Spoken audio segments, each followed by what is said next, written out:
Welcome, crew, guys, gals, ghouls, and otherworldly beings. Let's climb aboard the mothership, secure our tinfoil hats, buckle down tight, and hold on loosely as we soar over the rocky tops of the La Platas on a rocky mountain high, get sucked into the vortex of the Four Corners, and settle down snugly at mile marker 420, colorful Colorado. I'm your ghostess with the mostess, TessaTNT, and we are broadcasting live from the Mile High Clubhouse tonight. If you're watching live right now, you're watching from YouTube. If you guys don't mind, mosey on over there. Please like and subscribe and give us comments, good, bad, ugly, guests that you'd like to have on, etc. But I just want to wish you a good morning, good afternoon, or good evening. And thank you so much for hanging out with me tonight on the airwaves. It is Halloween weekend. Actually, Halloween week. The weekend before Halloween. Because this year we have Halloween on Friday. Sorry, guys, I had not put up the banner I was wanting to put up. But yeah, it's going to be a good week. On Monday, we're going to go and do some spooky trivia down at the Lost Goat. It used to be the Billy Goat, but now the goat is lost. So yeah, we're going to go do that. That should be fun. I'm really looking forward to it. My friend's husband is already practicing his trivia skills, so yeah, hopefully we'll kill it. I definitely want to kill it. But yeah, if you want to listen in your free time, whether you're working it, or working out, feel free to tune in wherever you may listen to your broadcasts or podcasts. But yes, tonight, instead of trippy TikToks, we're doing spooky TikToks. Trip talks, TikToks, tip talks. What the heck? I can't speak. Man, I was up until 5:30 this morning trying to save the chickens from some fat ass raccoons. Like every time I go out there, there's a skunk, but the skunk is just going around and trying to get the grains and stuff that I've left on the ground for the chickens. And maybe it'll get eggs. I'm not worried about that. I am worried about my chickens though. I've lost, I believe, I want to say 6 already.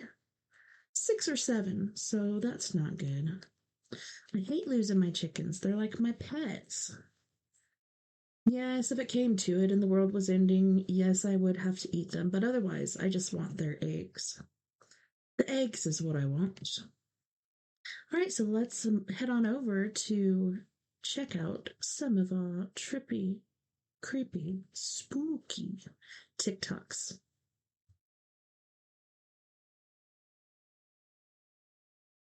And maybe I can make it a bit bigger. It's like, can I get rid of this? Why is this here? I don't want it. I don't want it. Did you know that Halloween began over 2,000 years ago with an ancient Celtic festival called Samhain? The Celts believed that on the night of October 31st, the barrier between the living and the dead grew thin, allowing spirits to walk the earth.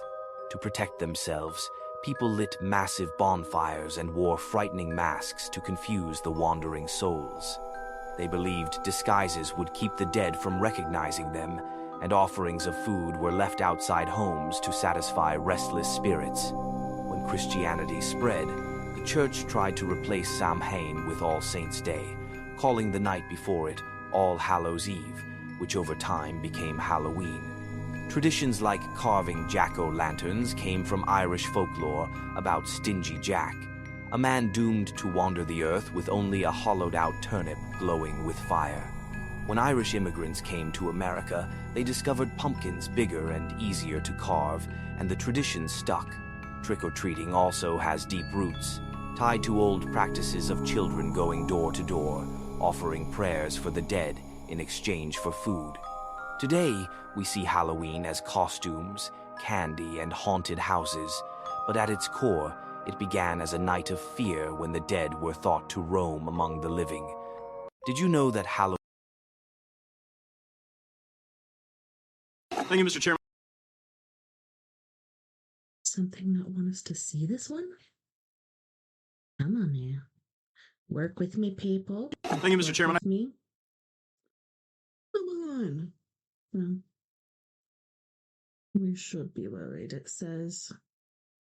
Are you worried? I'm a bit worried.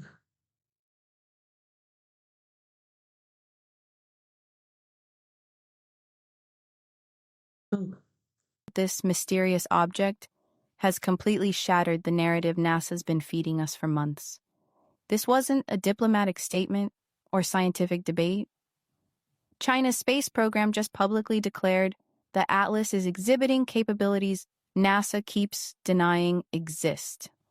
They released tracking data showing impossible maneuvers.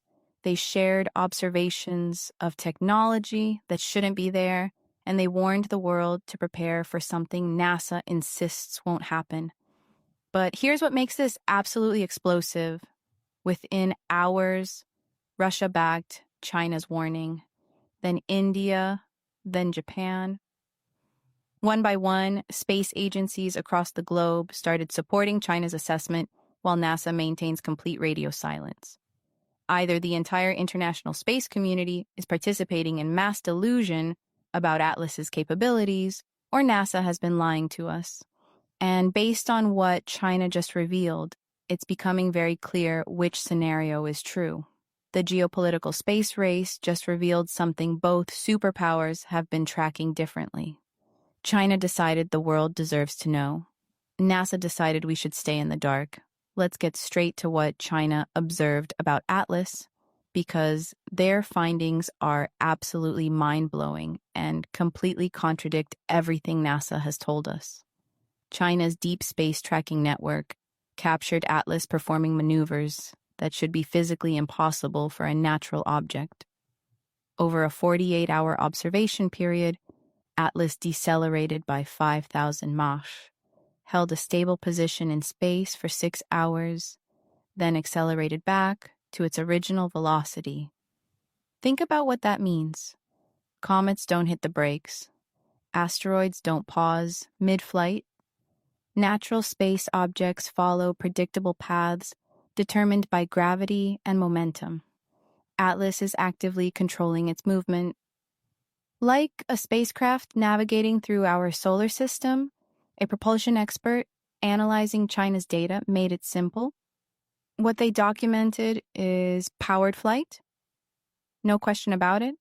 The acceleration profiles, the velocity changes, the ability to maintain station keeping, all of this requires engines. Advanced engines using technology we can barely comprehend. Thank you, Mr. Chairman. I seek unanimous consent to enter into the record a December 30th, 2005 essay written by Mr. John Dean entitled George W. Bush as the New Richard Nixon, both wiretapped illegally and impeachably. Without objection? Mr. Dean, how many American presidents? We want creepy, spooky. That's what we're here for. A loud knock suddenly echoes through the room, perfectly timed with their attempt to ask questions. The boys freeze in shock. Was something trying to make its presence known? Mully decides to step outside to check if someone might be playing a prank. But to his astonishment, he discovers a sealed-off area that would have been nearly impossible for anyone to access. There was no way someone could have been there just moments before. The knock, Mully concludes, must have been something paranormal. With this chilling realization, he heads back inside to rejoin the group, where they continue their attempts to communicate using the spirit talker. While they receive a few responses, nothing particularly significant comes through. Eager for more concrete evidence, they decide to push the boundaries by splitting into two teams, each assigned to different rooms. Don't split Josh up. and Eddie choose the children's room, a space rumored to be haunted by a ghost named Joshua. And that's when the creepy occurrences intensify.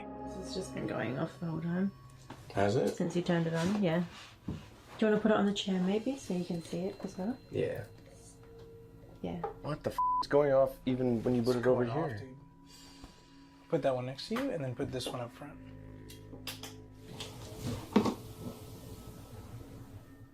the was that? That was... No. What was that? That was... No. That was on the other side of that door.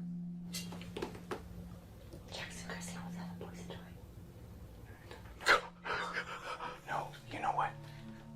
They're probably with us. I don't think so. No, that was a knock on the other side of that door. That was on the other side of that door, like, the door moved. Wait. There was... A stomp out there. No, it wasn't a stomp. It was three footsteps. It was 3 or 4 footsteps coming from that direction up the stairs. I think it was in Toby's room. Or somewhere out across the stairs. Not up the stairs. What the Something hit that door. The door moved. Okay. What the man? Holy shit, my heart's beating on my chest. Wait. Dude, something hit that door. I'm freaking the out. Eddie, I don't want to be up here anymore. Bro. A loud knock suddenly pierces the silence, coming from the other side of the door. At first, they assume it's the other boys messing with them, but camera footage from the downstairs room confirms that everyone else was there when the knock occurred. It couldn't have been a prank. It was something unexplainable. Though clearly unsettled, Josh and Eddie muster their courage and decide to investigate further, hoping to capture more proof on camera. And that's exactly when things take an even more chilling turn. Eddie, I don't want to be up here anymore. Bro. What's the secret? Is that you, Joshua? Well, should we ask some questions and then read some stories? Sure. Really Something just went up here. It's kitten nuggets. Okay. Just kidding. Joshua, is that you? Too much work. Wow,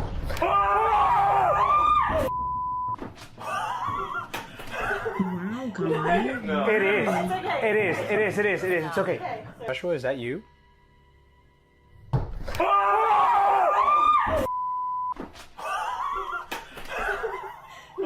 No. It is. It is. It's okay.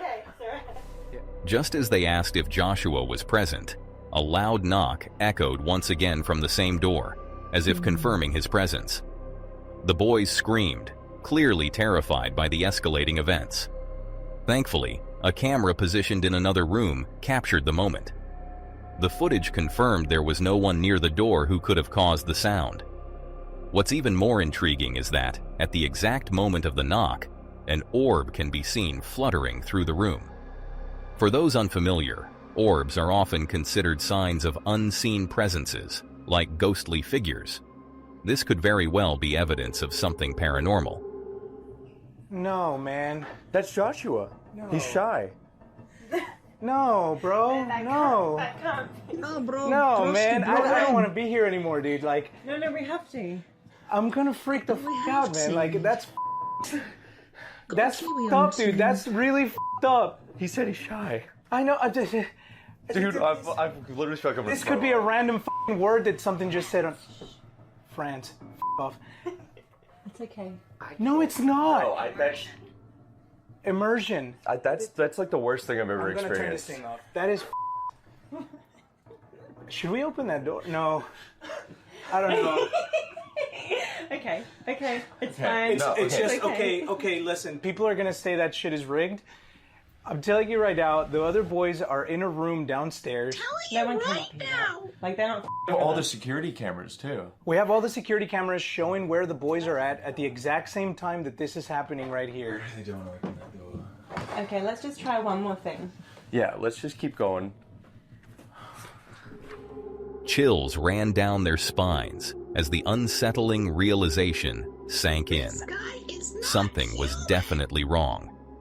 Despite their fear, they decided to gather their courage and attempt to make contact with Joshua once more. This time, they chose a unique approach, reading a book aloud. According to local lore, Joshua is known to respond to people reading to him. Nervously, they began to read, not knowing what to expect next. Why the f are we reading a story, dude? Because it's obviously Joshua. Isn't He that said what he's the shadow shy. man was saying the most Josh? Yeah, but also Joshua, I believe his body was found in there. I'm about to... What was that? I heard right there. Yeah. Just as they began reading, an unexplainable sound echoed through the room. It sounded eerily similar to the hissing they had experienced earlier. Josh quickly put the book away and started asking questions, but it only seemed to make matters worse. If you like that story, could you maybe do another knock or interact with the red light over there, the other side of the room?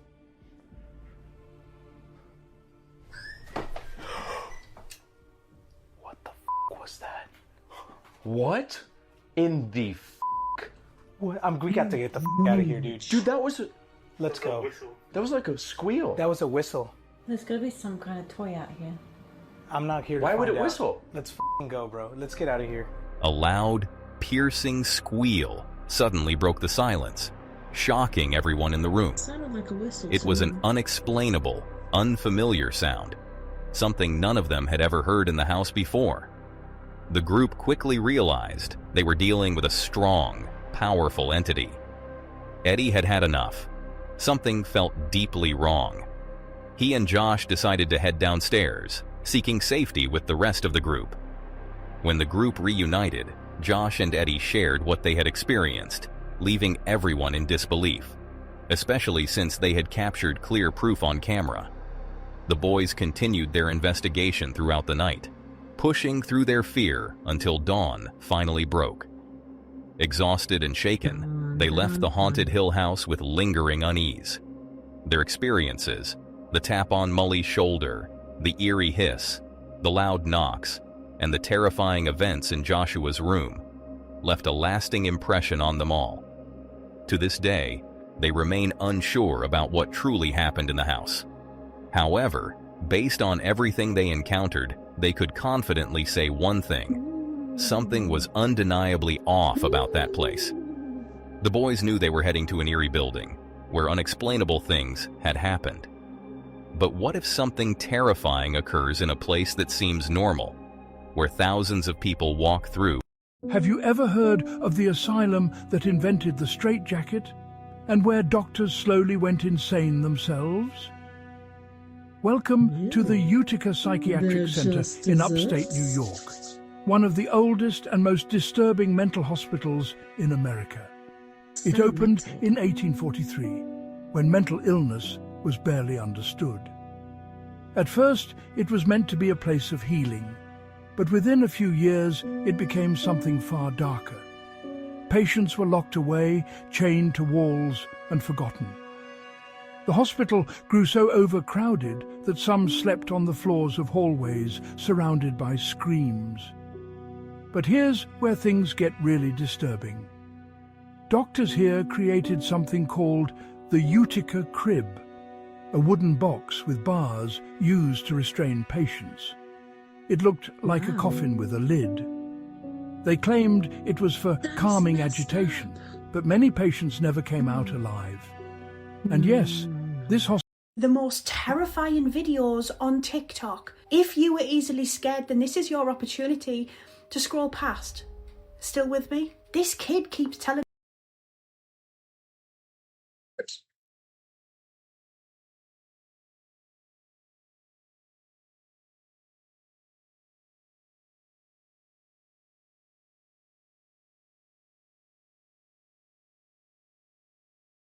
Have you ever... hate when it freezes. The most terrifying videos on TikTok. If you were easily scared, then this is your opportunity to scroll past. Still with me? This kid keeps telling her mother that there's a guy at the door. Guy. Do you want to open the door or you want mommy to open it? I want mommy to open it. Okay. You may think she means that there is a guy behind the door that she is pointing at. However, behind the door is a child's playroom equipped with a playhouse, which is also equipped with its own Ring doorbell. People have far too much money. He's in there.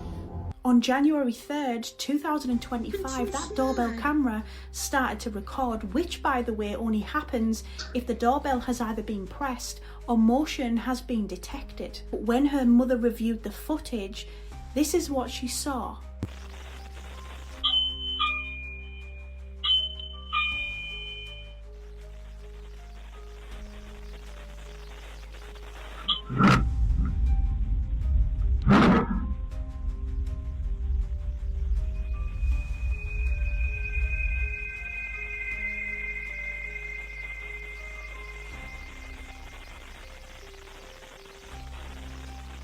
Watch the head just whip around.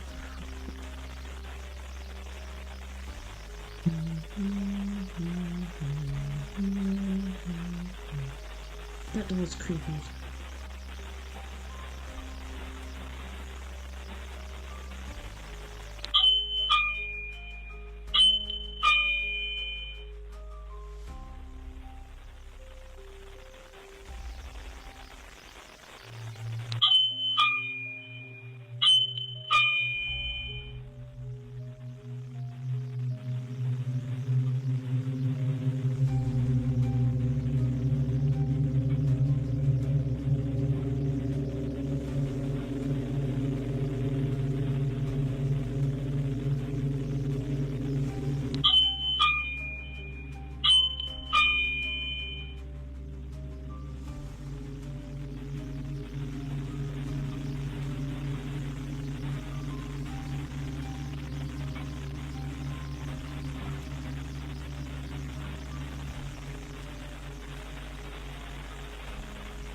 Okay, so who's hiding in the comments, and who saw the doll's hair move? Emily. Together, they explore the open road, camping across Europe, uncovering hidden gems, tackling eerie hiking trails, and embracing the peace of nature's solitude. Thousands of viewers tune in to follow their journeys, captivated by Lou's unique way of capturing the beauty and unpredictability of life on the road. But one day Lou decided to venture out on her own, and that's when she discovered just how unpredictable the wild can really be. On January 4th, 2023, a rainy day in the woodlands near Pluckley Village, Lou was preparing for another solo camping adventure. Just her van, and the stillness of the forest. Right, camp is set. I wanted to get everything set up before the rain comes, which is just in the nick of time, I think. But we've got the tarp over there, hammock, obviously, because I'm in the woods there. Very excited to be sleeping in the hammock again. Want to test out some new gear, so I've got my sleeping bags and bits and bobs. If the rain does get bad, I'll probably move the hammock underneath the tarp, even though the hammock copes just fine in the rain. I've used it before in the rain, but it would be nice to have a bigger shelter. But we'll see how we go. I just wanted to get it set and get everything packed away, cameras and stuff, out of the rain, which is coming. She started her day with a clear sense of purpose, searching for the perfect spot to park her van, set up her hammock, and build a fire. After a short drive, she found an ideal location near a footpath, about a mile from Pluckley Village. What Lou didn't know was that this seemingly peaceful spot lay near the infamous Screaming Woods, a forest long considered one of England's most haunted. The woodlands surrounding Pluckley Village were infamous for their haunting reputation. What the pluck? Lou shared an article recounting the story of a notorious highwayman who, after numerous complaints from the villagers, was finally captured. The villagers took justice into their own hands, capturing him and decapitating him. It's said that his vengeful spirit now wanders the woods, with many visitors claiming to have seen his ghost. Since his death, the forest has been plagued by unsettling events, mysterious disappearances, unexplained deaths, and a general sense of unease that lingers among those who dare to enter. But this doesn't deter Lou from camping here.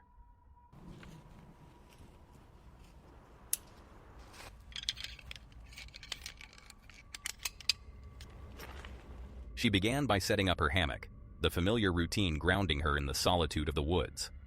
After a quiet dinner, she settled in to enjoy her dessert, something sweet to end the day. But as she took that first bite, an eerie chill swept through the air. Pudding is not that glamorous either. Can you see that? I don't know if you can see. A Cadbury's Pot of Joy. Yogurt, basically. Chocolate yogurt. Of joy.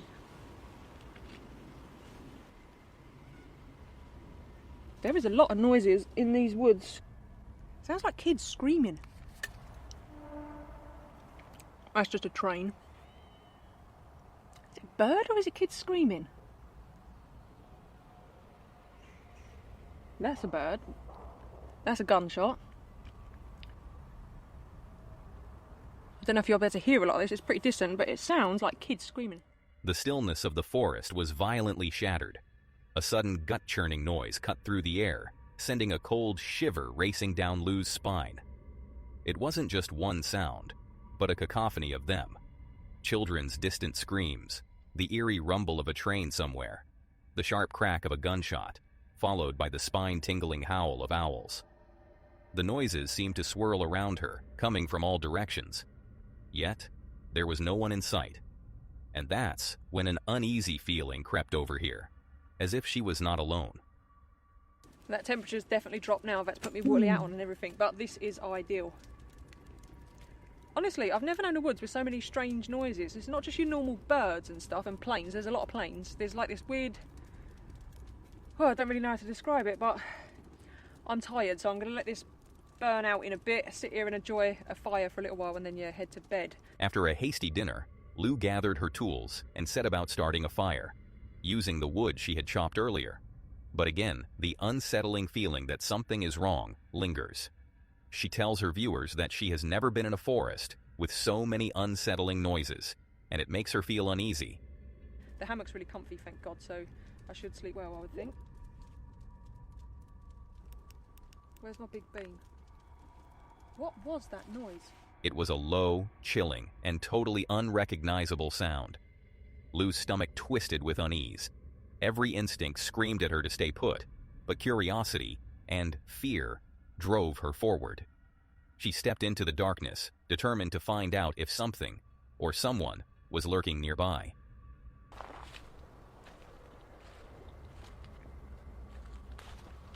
This is definitely odd.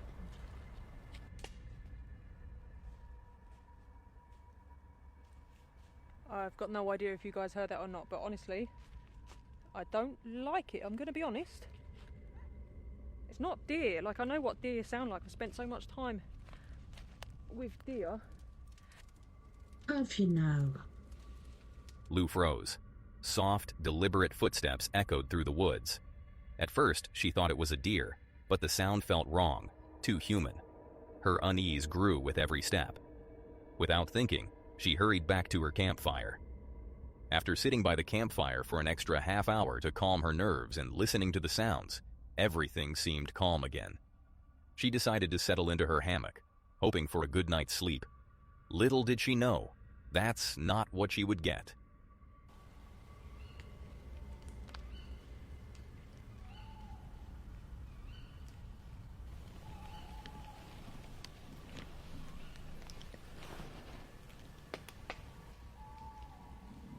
Something's creeping.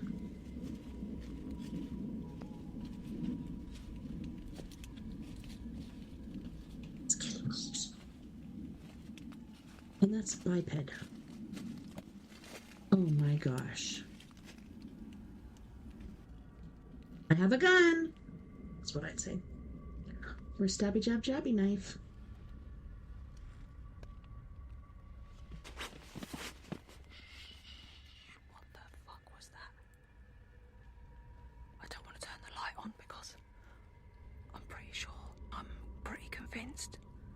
There's been a person or persons.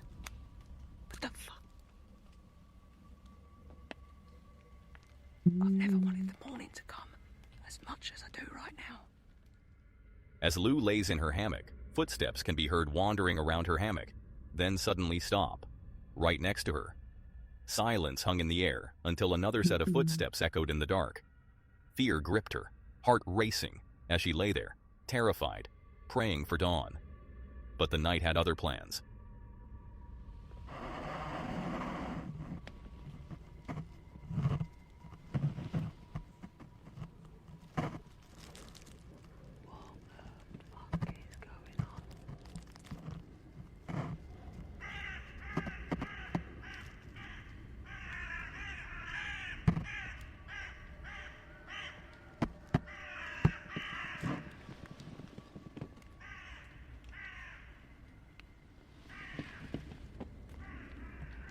An hour and 20 minutes later, the footsteps returned. Hooting frantically. Something was wrong. Something had stirred the forest into chaos. I didn't want to turn the light on earlier because I swear to God that was footsteps. That's just the house though. This is definitely the scariest night I've ever had in a tent. I'm sure I can still hear footsteps. And trains.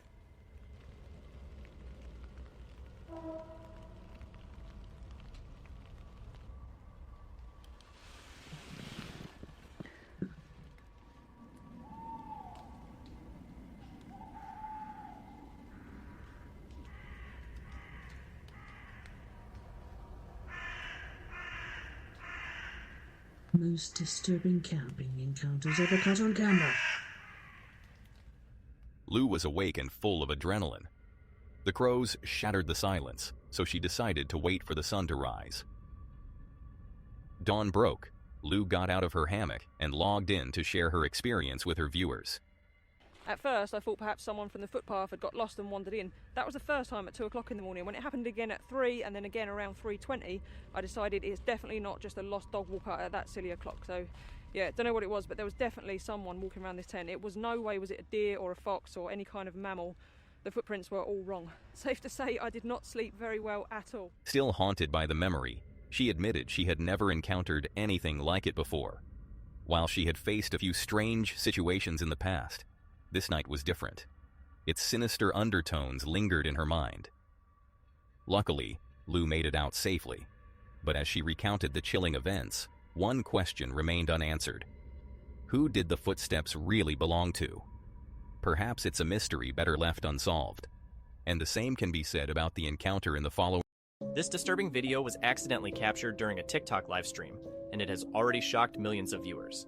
The man you see here is John, a content creator from the US. He runs a channel where he films himself cleaning old, forgotten gravestones and abandoned cemeteries. He does it completely for free, just out of kindness and respect for those who were left behind. John always brings a small radio with him while he works, just to keep himself company. But during one of his recent live streams, while cleaning the grave of a 5-year-old girl named Mary Saffron, something truly chilling happened. He suddenly heard this through his radio. What is your name? My name is John, Mary. It sounded like the voice of that very same little girl, as if she was trying to thank him. But that's not even the scariest part. Listen to what she said next. Thanks, John. He's on. You're welcome, little one. And you might be wondering, why did John stay so calm? Well, this wasn't the first time it happened. He's had other moments where voices from his radio seemed to come from the spirits of the people whose graves he was cleaning. He doesn't see it as something terrifying. In fact, he believes it's their way of showing gratitude, a kind of higher form of thank you. The scary thing about skinwalkers is that they could be your family, your friends, anyone around you. Now, this is a story I heard from a guy named Jesse. Jesse had just moved to Nashville, Tennessee, and he was pursuing this musical career. He said he got an apartment in downtown, and things were actually going pretty well for him. And he actually got a gig as a guitar player in a pretty large band in the area. So he said, he had just started dating this new girlfriend, and he was enjoying living in the big city, when all of a sudden he gets a phone call from his father. Now, his father, he hadn't heard from in like 10 years. He had went off on a bender, and he had no idea where he went. So it was, kind of weird to hear from his father. His father tells him, I'm going to come to Tennessee and stay with you for a little bit, if that's all right. I need to get back on my feet. Is that okay? He was reluctant, but was like, okay, yeah, let's get you better and let's bring you here to Tennessee. So his father comes out and moves in with him. After about a week of living in this apartment, he decides to introduce his girlfriend to his father. The girlfriend, she comes over one night, and when she comes through the front door, she sees his father. Now, he said his father, used to wear all of this Native American jewelry and a talisman that he believed protected him from anything negative. Well, he said immediately as his girlfriend walked in the door, she got really fidgety and nervous, and she acted like she didn't want to be there or talk to his father. And after about 10 or 15 minutes, she's like, I have to leave, I have to go, and she just walks out the door. So Jesse's kind of like, well, what's going on with her? Like, what's up? And he said, for the next couple weeks, right, she didn't want to come over to the house. She didn't want to see his father. She was acting really strange. So he said, a few more months passed and things were going really good with his father. But then he started noticing that his father would go out late at night. He would be gone for the rest of the night. And in the morning, he would find his father in the living room, completely naked. And he started to suspect that maybe his father was back on something. So, he's stressed out about this, and he's stressed out about his girlfriend acting strange. And he said, it was just really, really hard times. Well, he said one night he gets done with the gig and he actually was walking home. Now, at the time, Nashville had a pretty significant snowstorm and there was no one out in the downtown area. And he said he just remembered walking down the streets and it was eerily quiet. There was no one out. And he said that's when he seen in the alleyway next to a restaurant, there was a man standing there. And he said just something seemed off about this person and he felt like something was about to go down. So he started to run. And he said as he took off running, this man started to chase him. And he said all of a sudden this man went from being a man to some sort of half man, half dog-like creature. And he said it was just some ferocious type of creature. And this thing is running after him down the streets of Nashville.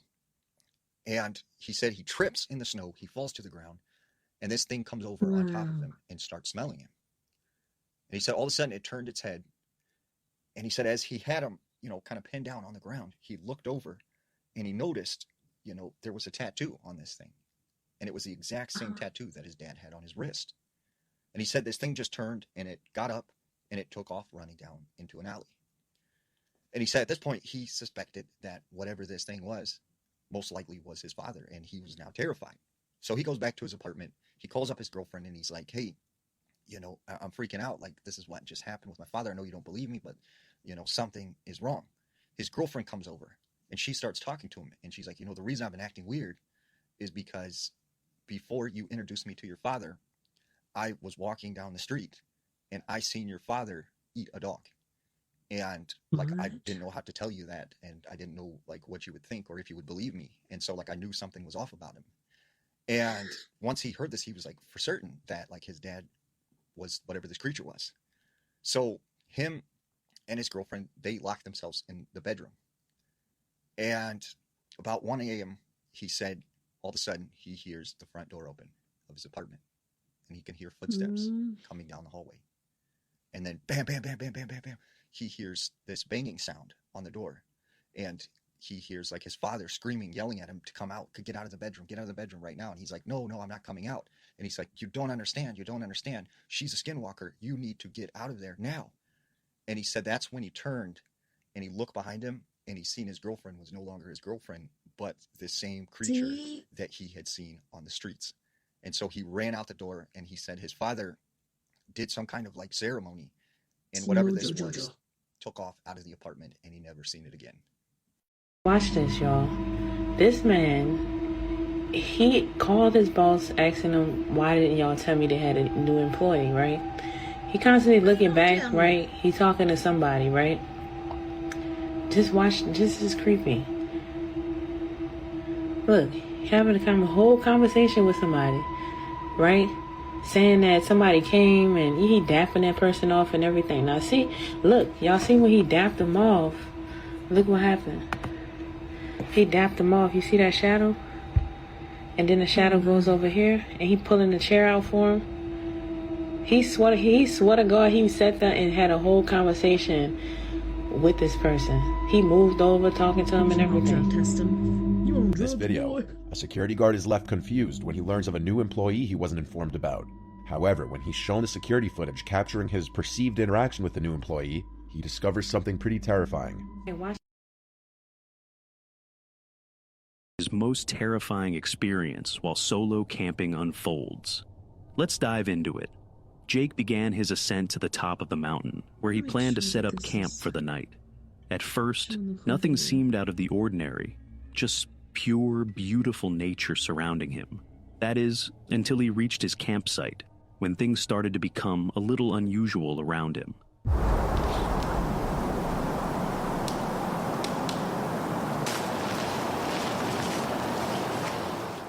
However, Jake didn't notice the branch snapping until he got home and started editing the footage. At that moment, nothing seemed out of the ordinary, nothing that would raise any concern.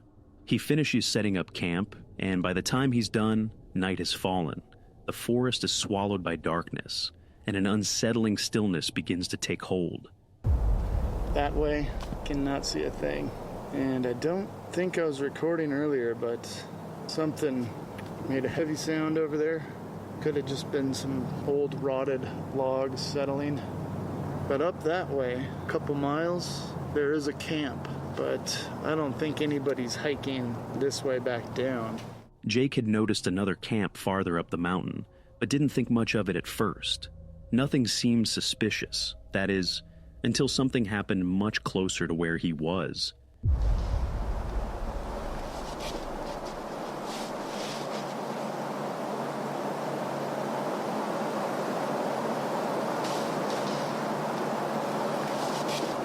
Jake is on edge now, but could something really be out there, messing with him this far up in the mountains? Despite the fear running through his body, he decides to check out what could be roaming the forest, disturbing his night of camping. And that's when I stand up and I just shine the forest. Of course the noise has stopped, and I'm guessing whoever it was, it found a good spot to lay low. I didn't see any eyes glowing back, didn't see any movement, other than I did see a bat. But definitely that is not what made the loud noises. In all this, I probably shined the light on the forest for a good 3 to 4 solid minutes. Nothing.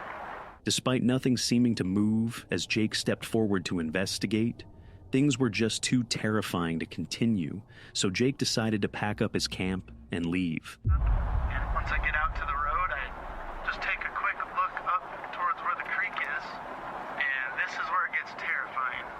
And I thought I had pressed record, but it was not recording. But anywho, I've got my low beam on at this point. I think I see something small. Maybe it's like a raccoon or something right there by the water. And as I hit the high beam, this is when I see it. I see something standing there on the side of the road, pretending to be a statue. Whatever this was decided it was just going to freeze, and then maybe I wouldn't think it was anything. Even though Jake had caught the man stalking him, things weren't over yet. The encounter grew creepier with every passing second. And I kept the light on him for a good 20 solid seconds without saying anything. You know, the fear just kind of washed over me because I'm thinking, what's going to happen? Call them out like, hey, what are you doing? And they're all camoed out. Maybe they'll just say, oh crap, and copy. Now I'm going to shoot them. I mean, we're out in the middle of the woods. They say that people are the ones to fear.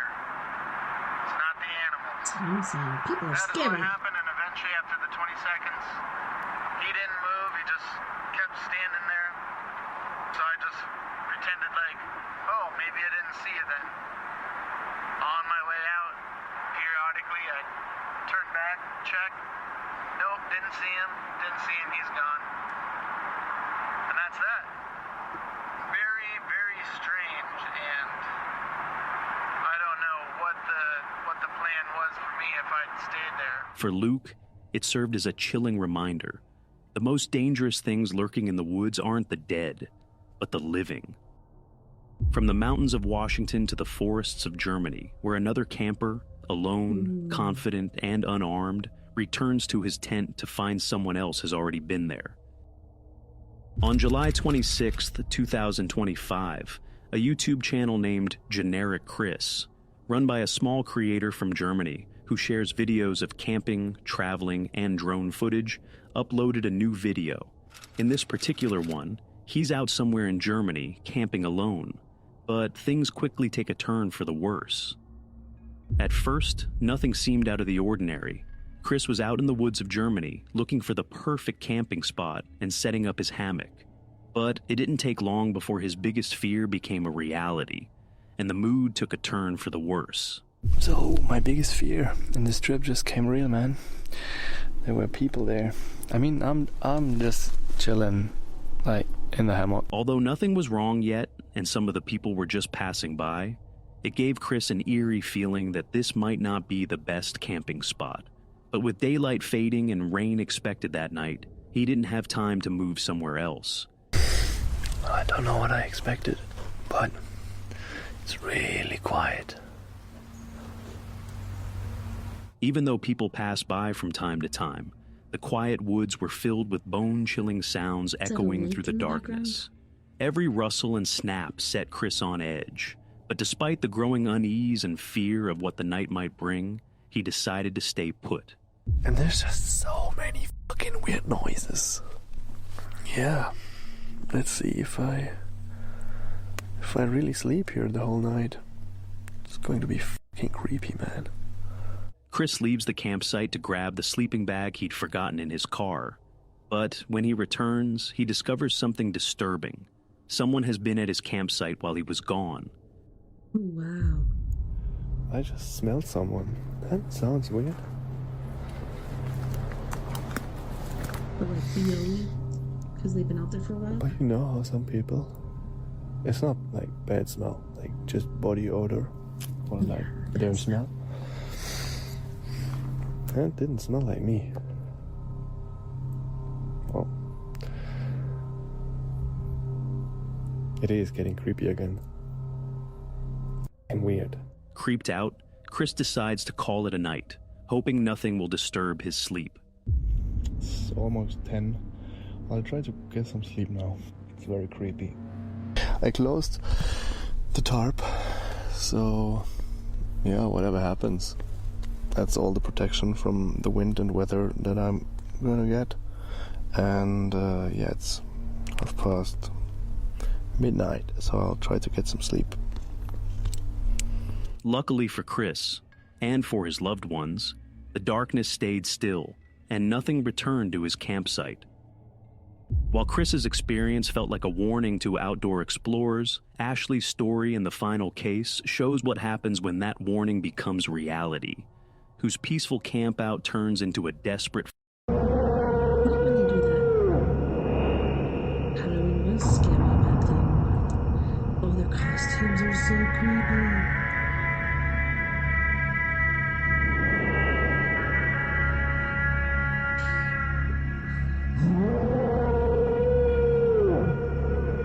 Seems like really scary.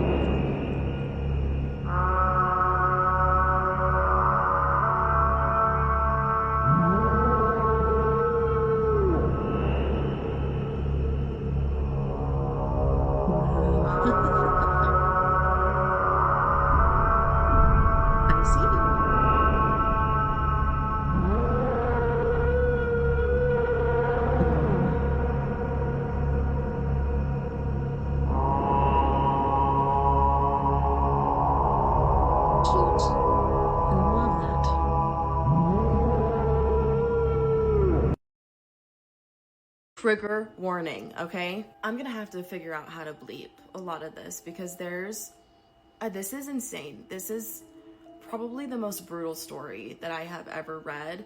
I'm gonna put this right next to my trigger warning because I cannot stress this enough. The detail is extreme. I was a police officer and I think I witnessed an actual curse. I used to be a police officer in a city in Virginia. There is one upscale neighborhood in our city with very nice homes. I was always told stories when I was a new officer that there was a doctor who used to live in one of those homes. The story goes the doctor attempted to perform some type of operation on himself. He numbed his stomach area to make an incision on himself, but since he couldn't feel it, he accidentally cut far too deep and large and accidentally himself. When officers and paramedics arrived, he was found barely alive, holding his own intestines, and ultimately was unalived. Fast forward, I was assigned a call about a young female who was found dead by her older sister. When I arrive on scene, it is in the aforementioned nice neighborhood. When I exited my vehicle, I immediately had an uneasy feeling about the house. While nice on the outside, it just had bad energy surrounding it. As I approached the front porch, I noticed countless empty energy drink cans and a Ouija board on the front patio table. Everything about this house just felt wrong. When I was led inside, the family was obviously very distraught. I was told the deceased sister, we'll call her Emily, was in the basement. At this point, another officer had arrived also, and so he stayed upstairs with the family as I entered the basement. The basement was an unfinished and was fairly dark, minus 2 pull string light bulbs, one on each side of the basement. The scene in the basement was similar to the front porch. Energy drink cans were everywhere, and another Ouija board was on the coffee table. Wow. Emily, who was 19, if I remember correctly, was hanging by her neck on the basement rafter. She had unalived herself with an exercise band and was swinging back and forth ever so slightly. Her face was blue, she was bloated and contorted into a horrible expression. Another officer helped me lift her to bring her down. Emily's family consisted of her mother and father and her older sister. Her parents stated that they had been trying to help her because all she ever did was drink the energy drinks to stay up all hours of the night playing on the Ouija board. Her sister gave a little more detail about it. Being sisters, she stated they were very close and told each other everything. Her older sister, Emily, indeed had been obsessed with the Ouija board, drinking energy drinks to stay up all night and talk to what she believed was her boyfriend, who was unalived. Her sister stated Emily had been saying that her boyfriend was begging for her to come join him in the afterlife. And so she believes that is why she did what she did. Now let me reiterate, this house felt wrong, everything felt bad, and I had a very uneasy, sick feeling being in the basement. And not because of the body, this wasn't my first. This is a call that really messed with me for a while. We really never got much more. Just making sure the pause button works for break time, which is coming up. More explanation, and as cops, you kind of just have to move on to the next call. 2 weeks later to the day, I get a call about a car accident with ejection. I head to the call, code 1, lights and sirens, and arrive to find a convertible BMW with the top down, which had experienced an obvious horrible crash and rollover. It was sitting on its wheels, and in the driver's seat was a woman who clearly had a broken neck, as her head was almost all the way turned around. Next to the vehicle, about 25 feet away, was a man who had been ejected. Keep in mind, this was a convertible, so he was ejected from the top of the car. He was missing the entire top of his, and there were pieces of his everywhere. Gray matter. I went to close off the scene with yellow tape. I walked about 75 yards away from the accident, where I found yet another large chunk of his. I'm not trying to be intentionally graphic, but I just want to paint the picture of how bad and violent this car accident was. Upon obtaining the man's ID, I read the information off to dispatch, and then another officer and I both realized the same thing at the same time. The two people were Emily's parents, who 2 weeks to the day just died in a terrible way. Oh my gosh. Breaking the news to the older sister was heart-wrenching. I kept in touch with her for a little while. She had inherited her parents' estate and all of the life insurance money, etc. She ended up selling off everything and buying a different house to try to start over and repair her broken life. However, it didn't end there. Around a month later, another officer was called to a pedestrian that was struck by a car while she was jogging in her neighborhood. And yes, you guessed it, it was the sister. She managed to survive several weeks in a coma, but ultimately succumbed to her injuries. If you're wondering why the story was about the doctor is relevant, the house that Emily unalived herself in was the same house the doctor lived in. I don't know what you guys think, but to me, it definitely seems like either that house is cursed or Emily opened up something bad. That was a few years ago now, and I am no longer a police officer. I moved a couple states away now. Twice, I have found 2 different Ouija board planchettes on the sidewalk when going to check my mail. I never touch them, and usually use a stick or something to push them into the storm drain.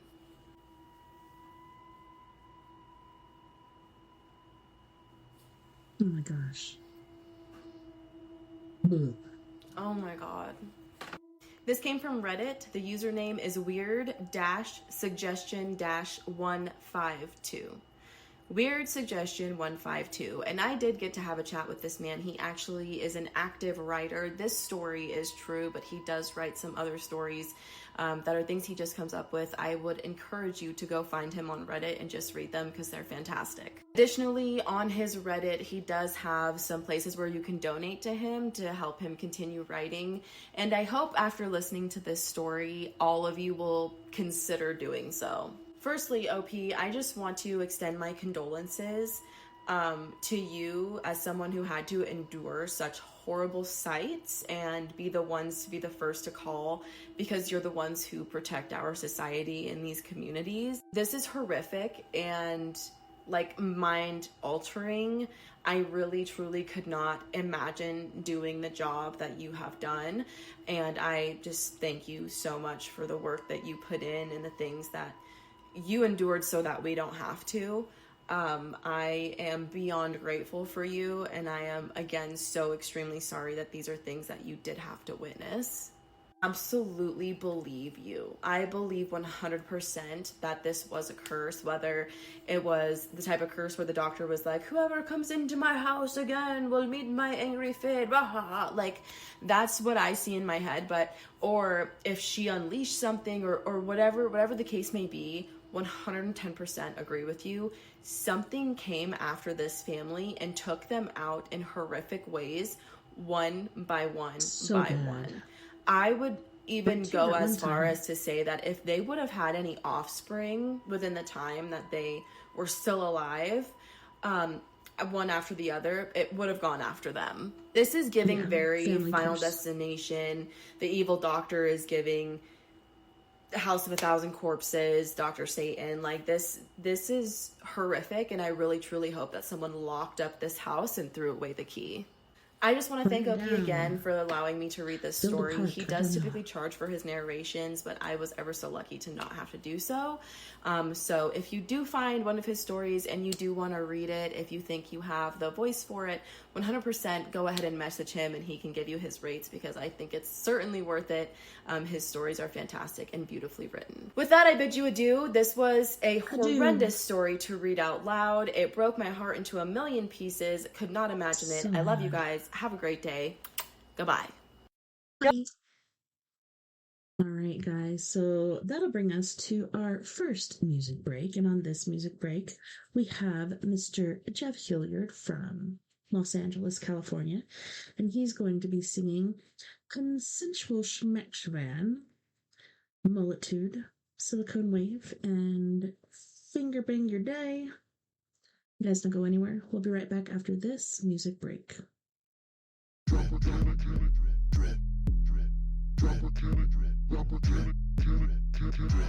all the moves, got that multitude. You think it's wrong? Back of the head too long. Fuck that. Check these molar moves. You need a multitude. I can do no wrong. Back of the head long, never gonna cut it. All these hookers sweet on me.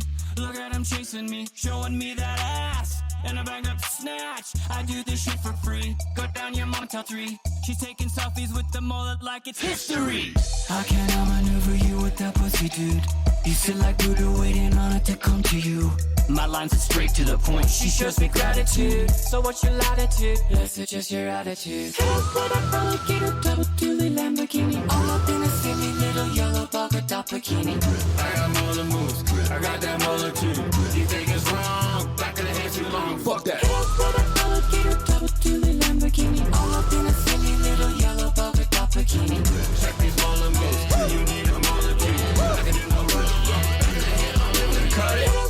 Alligator, double dually Lamborghini. All up in a silly little yellow polka dot bikini. You're like the butt of a butter knife cutting up panini. So climb back in your kangaroo pouch like a rolling genie. These moves are hot, these locks I got. This power cannot be disputed and it can't be boxed. So you can find me in the studio with all these thoughts. You wanna buy my style, but you can't be what you're not, neighbor. I got more than moves, I got that multitude. You think it's wrong? Back of the head too long. Fuck that. Check these molar moves. You need a multitude. I can do no wrong. Back of the head long, never gonna cut it. Got that motherfucking mullet.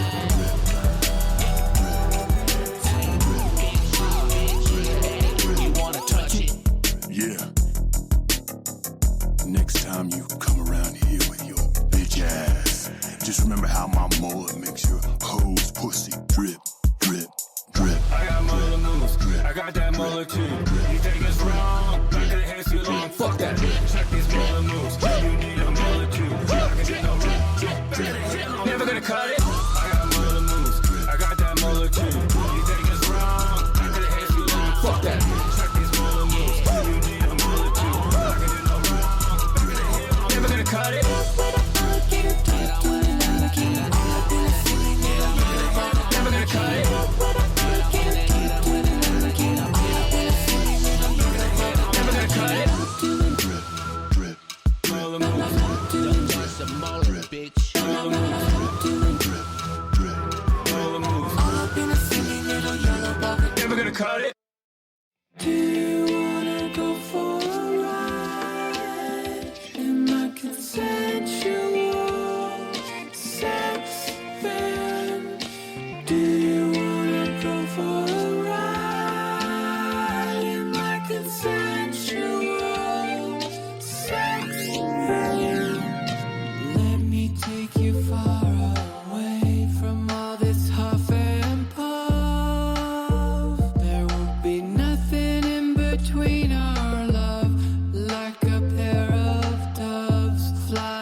Echo. Just get in the van.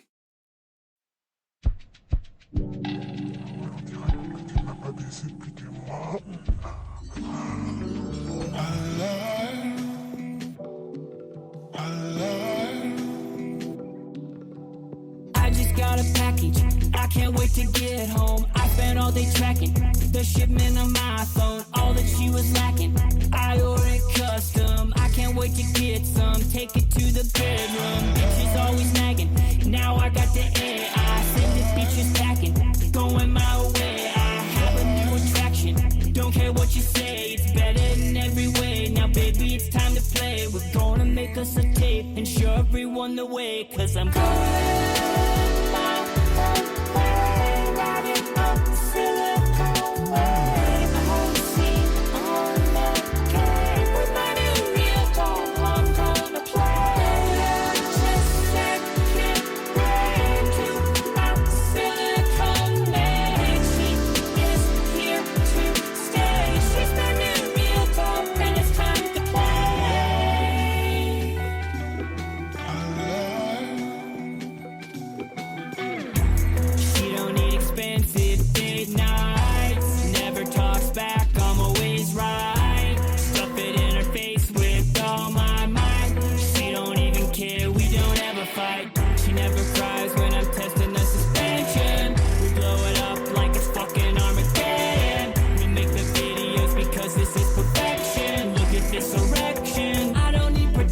cause I'm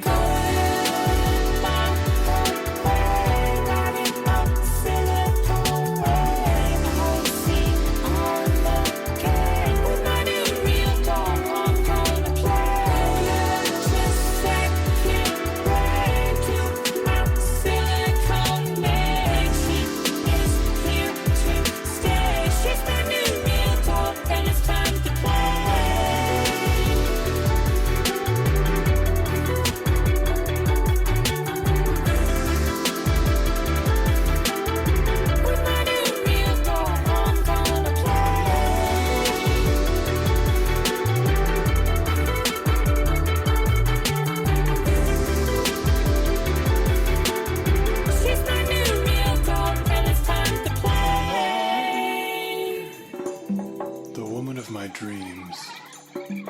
Voulez-vous coucher avec moi? Fais-moi l'amour. Je suis amoureux. Je pense toujours à Enchanté. Tu es charmant. Ma chérie. Mon Tu es frère charmant. Ils étaient le bonito. Tu es charmant. Fais-moi like living on a super yacht, making love to a robot.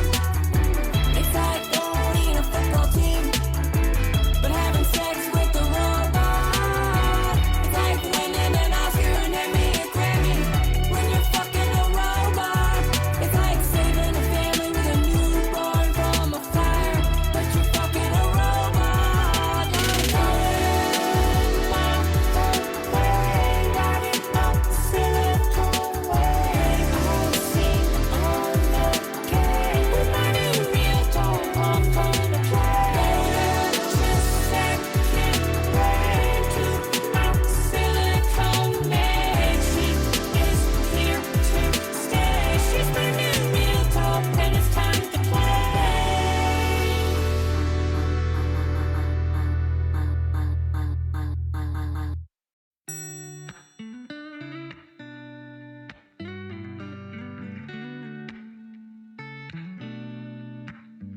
When your life is a never-ending train wreck, and you feel like you're drowning in a sea of regret, with a bit of oppression pressing down on your neck, it hurts so bad. When your overwhelming hatred kills your heart's desire, and reality starts looking like a dumpster fire, you start bitching to me, but you're preaching to the choir. You don't need to be so mad. 'Cause sometimes we hurt, sometimes we cry, sometimes we're sure there's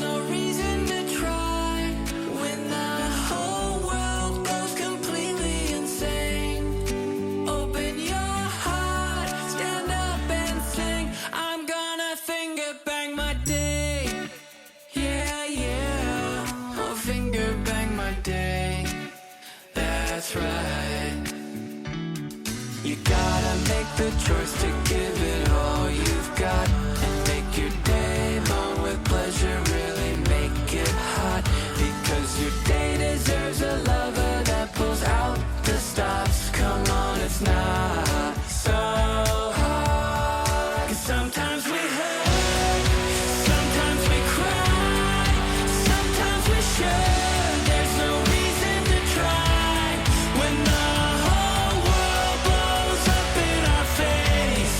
What else could we do but stand up and sing? I'm gonna finger bang my day. Yeah, yeah. Finger bang my day.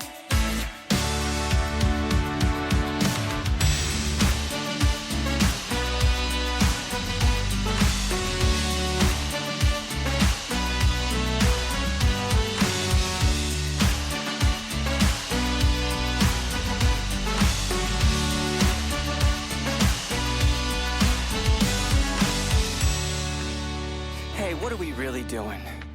We can't live in a world that has this much hate.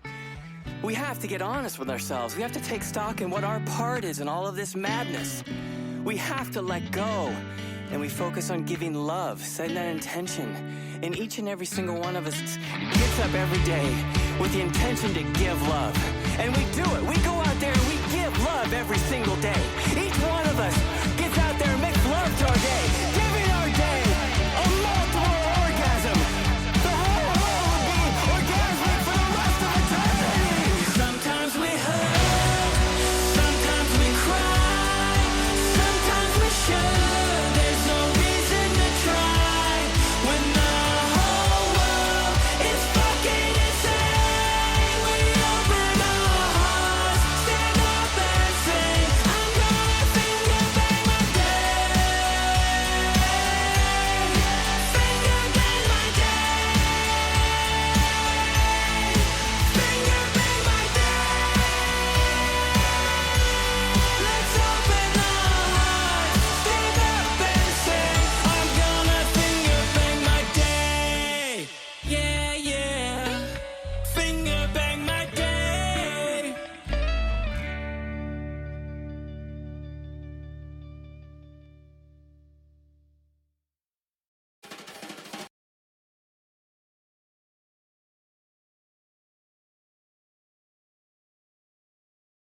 Welcome back.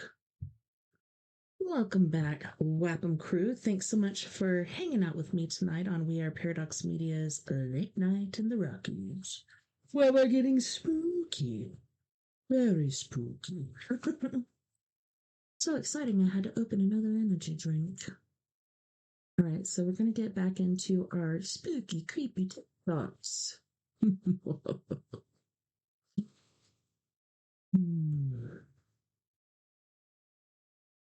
This should be good. I've seen this video of where this creep breaks into this girl's house right after she moves in, and she catches it all on video. But things get more and more creepier as it goes. This TikToker's name is Jeanette. And right here you'll see where she sees this guy standing and staring at her as she's doing a dance and videotaping it. She just moved into this house like a day or two before. Listen to what this guy says. Remember the dance?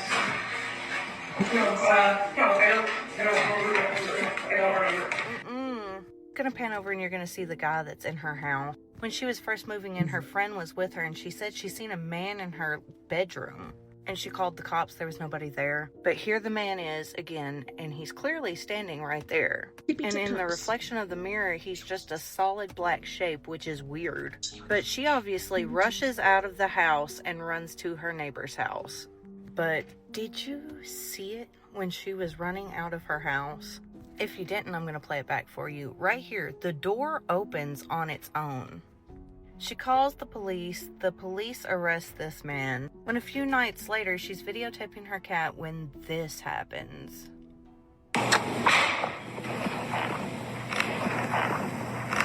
She hears a bunch of slamming coming from another room. She goes to check it out. And then she hears like heavy footsteps throughout her house. Just listen.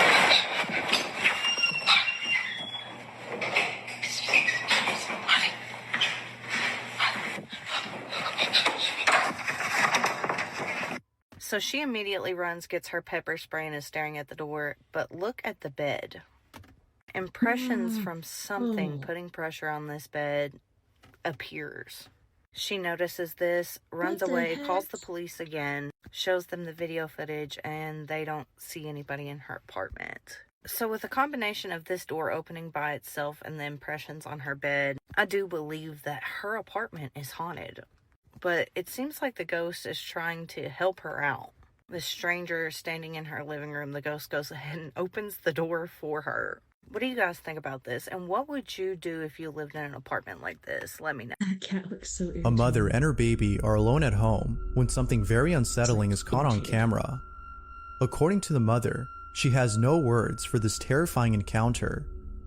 The mother writes, "I thought I was hearing things at first, but then my back door motion detector went off. That's when I knew it was real."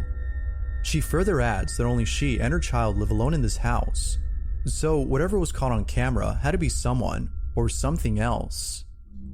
If no other child lives here, then who or what was captured?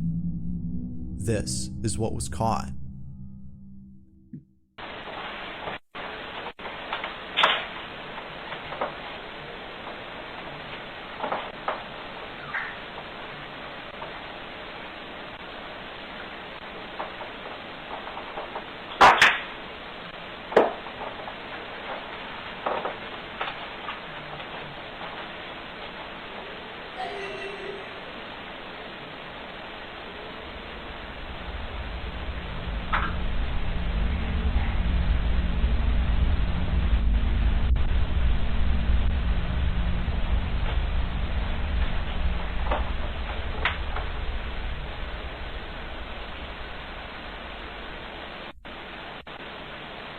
I've seen this one before, I just can't remember what happens. I think it's like the footsteps are out too, but I can't remember.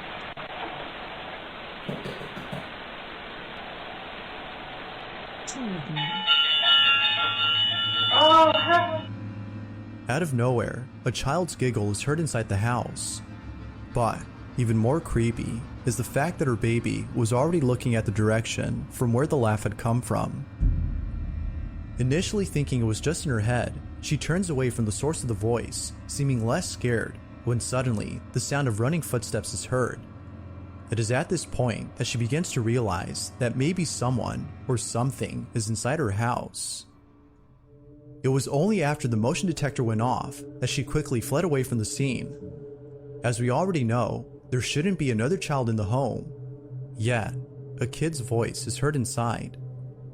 The mom further mentions that she looked around the house as one of her thoughts was that a kid had broken into her home, but after searching all over the place, there was no trace of anyone there.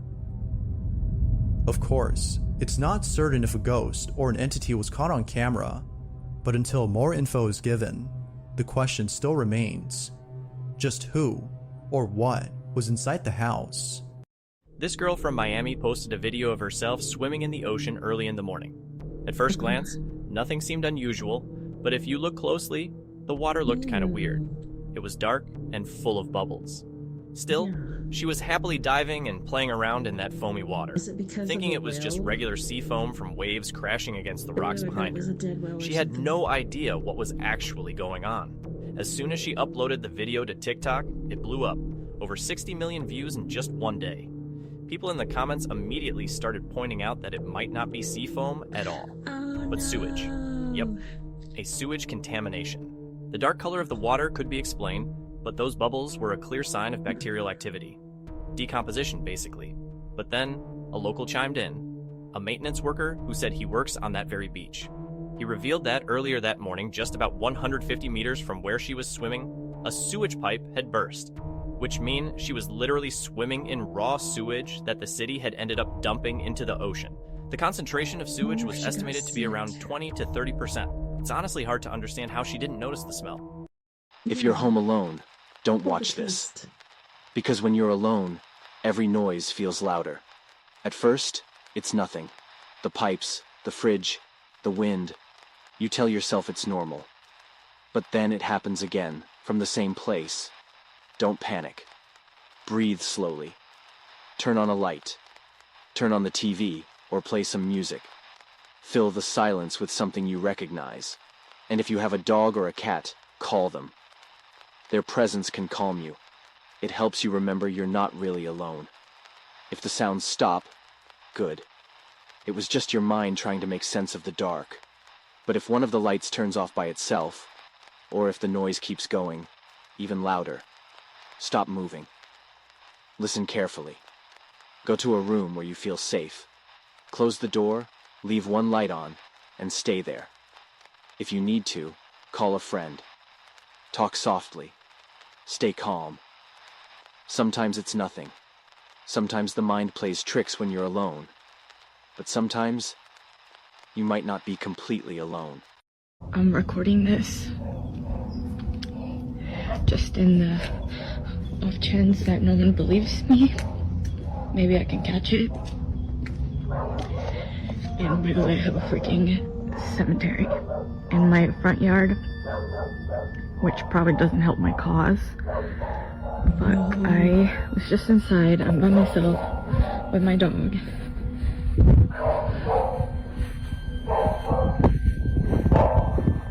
She's up in that room upstairs.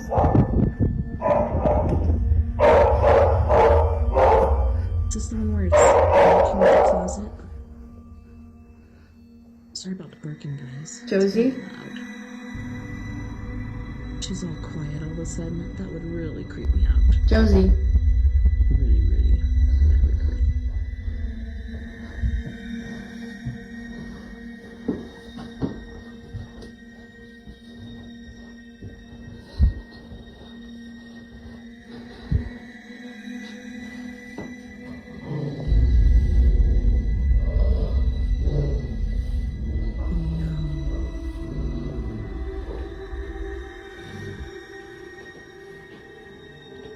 Yeah, she's just been staring at that, and then she started barking.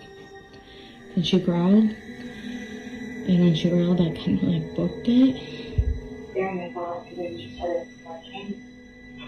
Then she growled. And when she growled, I kind of like booked it. I just don't really know what she's staring at. Because again, like, this is usually how she looks when she's waiting for me to come in, and I'm just like... Did you want to? It's really creepy. Like, what? What is it? Oh, poor baby. So a lot of you guys have also been asking questions about the graveyard. Yes, we do indeed have a graveyard on this property. So this was my grandparents' ranch, and it was their wish to be buried right here, just where they were. And before they passed away, they buried all of their cats right here where you see the little crosses. And so that's really all that there's to it, but things have been quite strange lately. Like, for some reason, cows just come to this area sometimes and like surround it, because we during the day we leave that gate. See, this is what I'm talking about. They literally just come and hang out here all the time now. Trees are those? It's a newer development. Trees, or what are they? Like, why? They just kind of come and really graze around this area, and they just kind of will freeze and not move. So, yeah.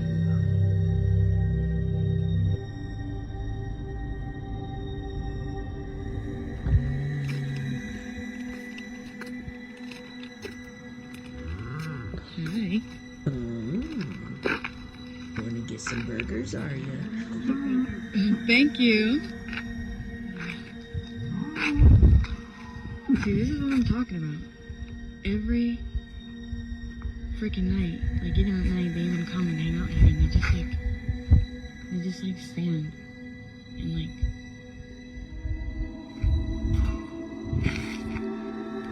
Are you for real right now?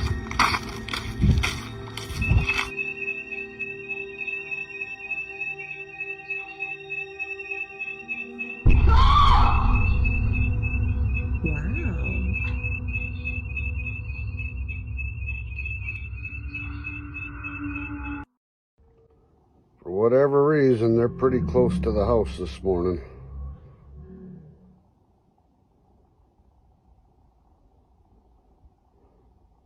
Just out of sight, like usual. Girlfriend just came upstairs screaming, woke me out of bed, said that there's something on the roof, and I don't see it. I've seen this one before. I don't know. She thinks one of them's up there somewhere. I don't think it is. I don't know, but she said she's gonna leave if I can't do something about it.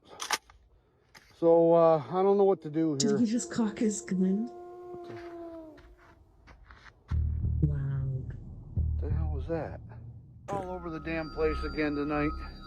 I'm gonna keep walking towards it.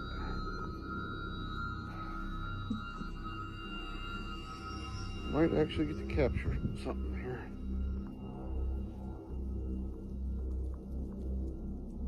All right, whatever you are, you need to leave. Stay out of this place. This is our home. It's pretty brave. This is our home. Ooh. You need to leave. Leave now. Oh, that looks like one of those rakes. I don't think it's gonna come around for a little bit. That is not a dog. That'll That's a rake. keep it away for a while. She just woke me up again and said she heard it on the roof, and this time so did I. So you can get out there and have a look.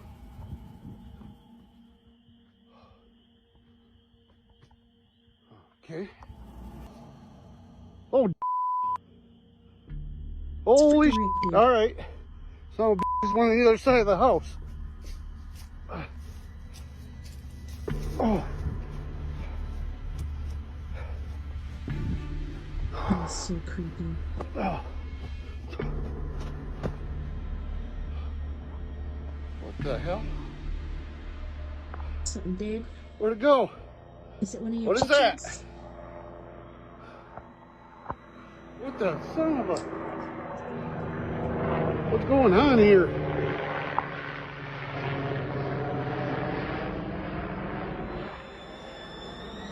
Oh my God. Nightmare Fuel. I just came from the Cecil Hotel, and let me tell you guys, it is so much worse in there than you could possibly imagine.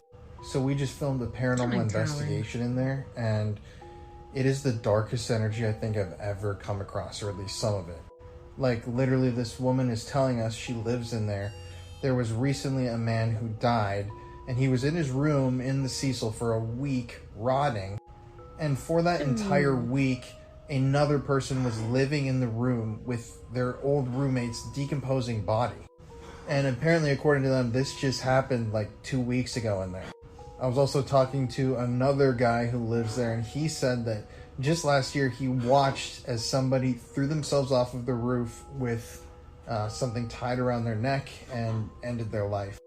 And this person said they knew this person, they were very close, and afterwards they went and found their journal with a bunch of disturbing diary entries.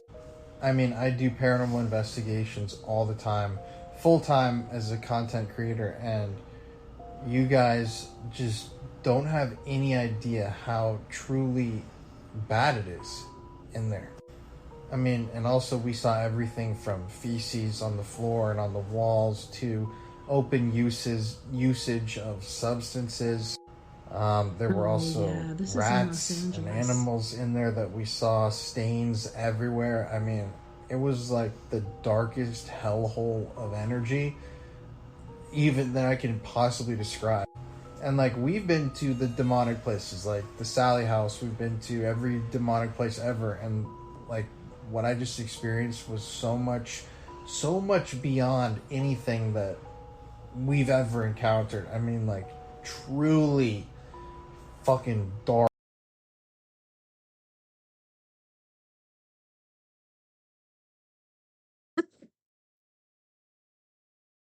No. Dark energy. So all the stories and the things that you've read about this hotel, they are true. And the energy and the vibe there is like worse than you could possibly imagine. And that documentary will be on my YouTube channel soon. just thought I'd tell you guys because it's fucking crazy. Anybody else been there that has a story to share? I would love to hear that.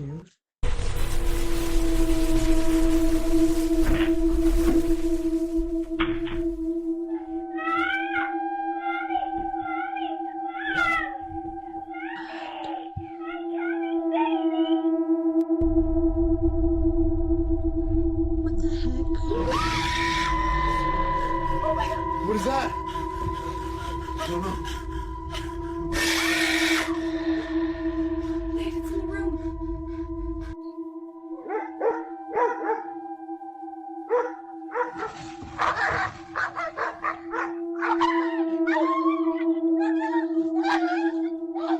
What is Gollum doing there?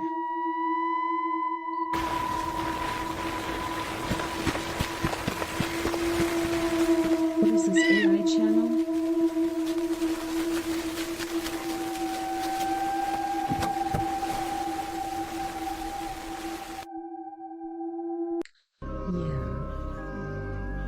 Oh, hey, Emily! You were floating. I swear you were floating. No, that can't. How? I don't know. This is so cute. I love this stuff.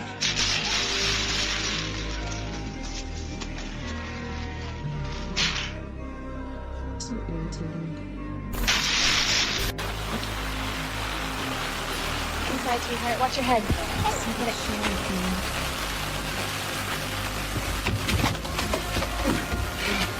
Lovely. Light.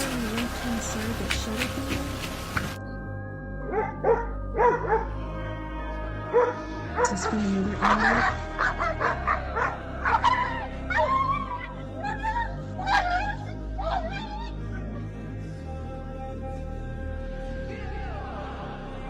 Second, 2021. YouTuber Junkyard Fox uploaded one of the most disturbing camping encounters I've ever seen. And honestly, he's lucky to still be alive.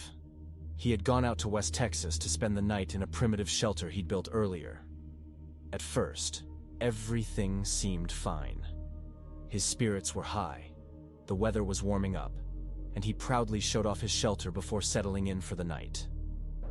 So about 15 minutes later, I'd say we're pretty good. So it doesn't take that long to just put the thatching, kind of like weave it in there, kind of tangle it, and then put these sticks on top for weight. Now, is this going to be 100% foolproof from the elements? No, of course not. But it's going to be strong enough to keep the sun out of your face when you're trying to rest in the daytime, keep the winds out of you when you're trying to sleep, so you're not that cold. Now, it's not going to be waterproof. And I did see lightning coming from this direction earlier. And in fact, I'm actually starting to feel raindrops. See that? So, yeah, so we're going to be getting a little bit of rain. Now, that's just part of it. In my opinion, that's part of, testing yourself as an outdoorsman, as a prepper, as a bushcrafter, whatever you want to call it. It's not always going to be sunshine and fat steaks. You got to rough it out and you got to get uncomfortable. So, if you guys remember last time that I stayed here, the winds were just really strong 30-mile-an-hour winds coming into the shelter, so I was cold. This time it looks like I may get soaked. So, luckily I do have a poncho in my haversack in case it gets crazy. But, yeah, that's part of it. So the roof is good to go. Now I got to take this apart and kind of make this better because this is terrible. And once again, there could be some creepy crawlers on there. By the way, I'm not boring you with all this work, but whenever I'm doing all this stuff, because there may be scorpions or something like that, I do have my my work gloves here. And in case you're wondering what's in this box, I did have just yucca seed pods when we were building the shelter because they are a great tinder source. As clouds began rolling in, he decided to reinforce his shelter as much as possible, just in case the weather turned bad. Thankfully, it didn't get too serious. After cooking himself a meal and enjoying the quiet of the outdoors, he finally crawled inside his shelter to call it a day. But that's when things took a terrifying turn. Okay, folks, so it's time to call it a night. Like I said, today, I'm not really hanging out in terms of, having some beers around the fire or nothing like that. It's more of a test of, being out here and stuff. And I foresee today being nicer anyway, an easier night, because Forecast looks like the night's going to drop to the, early 60s, late 50s at most, so it's really nothing too bad. In case of anything, I do have my jacket here, and then I do also have my shamog down here, and I apologize for the crappy lighting. So in case of anything, I could just wrap that around my face or whatever. And that's about it. So in the morning, I'll wake up and I'll make some coffee. And that's about it for me. So have a good night, everyone.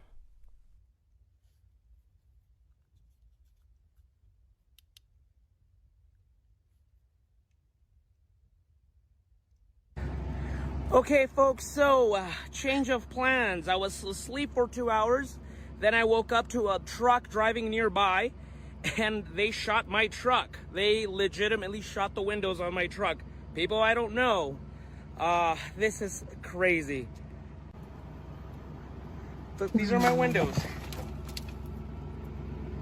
This is insane. What the heck, dude? Once again, I have no clue who these people are. They're just drunks. I could hear the loud music. That's what woke me up. And sure enough, so I'm guessing this trip is over. Oh man, what a mess. In the middle of the night, Junkyard Fox was jolted awake by the sound of gunfire. A group of drunks had stumbled into the area and started shooting at his truck, parked nearby. He later explained that he had no idea who they were or why they did it. But we all know just how close this could have been to disaster. One stray bullet could have been the end of his life. This remains one of the strangest and most unsettling camping encounters I've ever seen. What do you think? Was this a random act of... 5 scary and disturbing facts you didn't know. At some point in your life, a stranger has thought about killing you. There are thousands of diseases frozen in glaciers, and global warming will eventually release them all. Did you know TikTok knows who your truest friend is? Your truest friend is the first person that appears when you click on share and then more. Clocks never appear in dreams because there is no sense of time. In the 1800s, dentures were made of deceased people's teeth. If you type rage in small letters and brackets, you will unlock a new TikTok emoji. During the witch trials in the 1600s, birthmarks, moles, or other skin imperfections were often considered witches' marks or devil's marks. Therefore, if you are a woman and have one of these, you would have likely been accused of being a witch and burned at the stake. Alabama, 2025, backyard creature. This is stupid.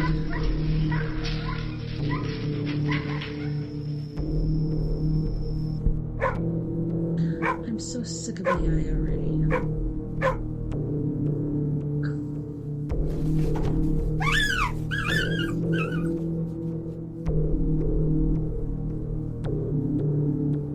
Right, we're home. He's jangling.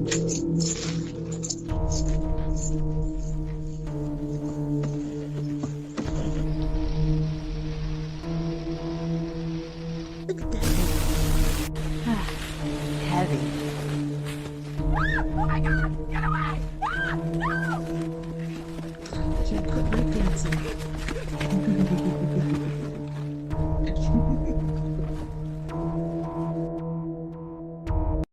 The head you see above me is a preserved actual head of Diogo Alves. This is the head of Portugal's first serial killer. He murdered 70 people in the 19th century. His head has been preserved for about 182 years now. And this head is still on display at University of Lisbon. His method of killing was pushing his victims off of an aqueduct. After he was captured and prosecuted, they decided they're going to slice his head off and preserve him. The reason for this, they wanted to study the mind of a serial killer. I'm just amazed at how well preserved this head is after almost 200 years. Because his head is still intact in this jar, they never really studied his brain or why he did the things he did. This head in the jar thing also became a widely known internet prank a couple of years ago. People would put pictures of themselves kind of like twirled up in a jar, and it would look like a head in a jar in a fridge. This story of Diogo Alves inspired all of that. I think the creepiest thing about this, though, is his eyes are still open as if he's looking right at us. Let me know what you guys think about evil Ed Sheeran in the comment section below. Super creepy stuff. Okay, so let's talk about the haunted item number one. It technically is not a haunted item. It's actually an old church relic that I use during the minor rite and solemn rite of exorcism. So a family decided to purchase a Ouija board. They thought it was fun. Why not? They decided, let's just try it. And they did. And the planchette moved, and each of the family members thought that the other person was moving it. But they didn't really think much of it. So they played with it for several days. And one night, it was really late.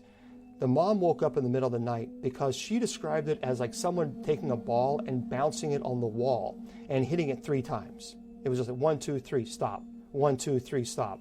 1, 2, 3. So she got frustrated. She thought it was the kids playing ball in the house, pretty late at night, by the way. So she got up, went to the kids' room. No one was. They were all sleeping. She went into the living room where the Ouija board is, and there was no one there.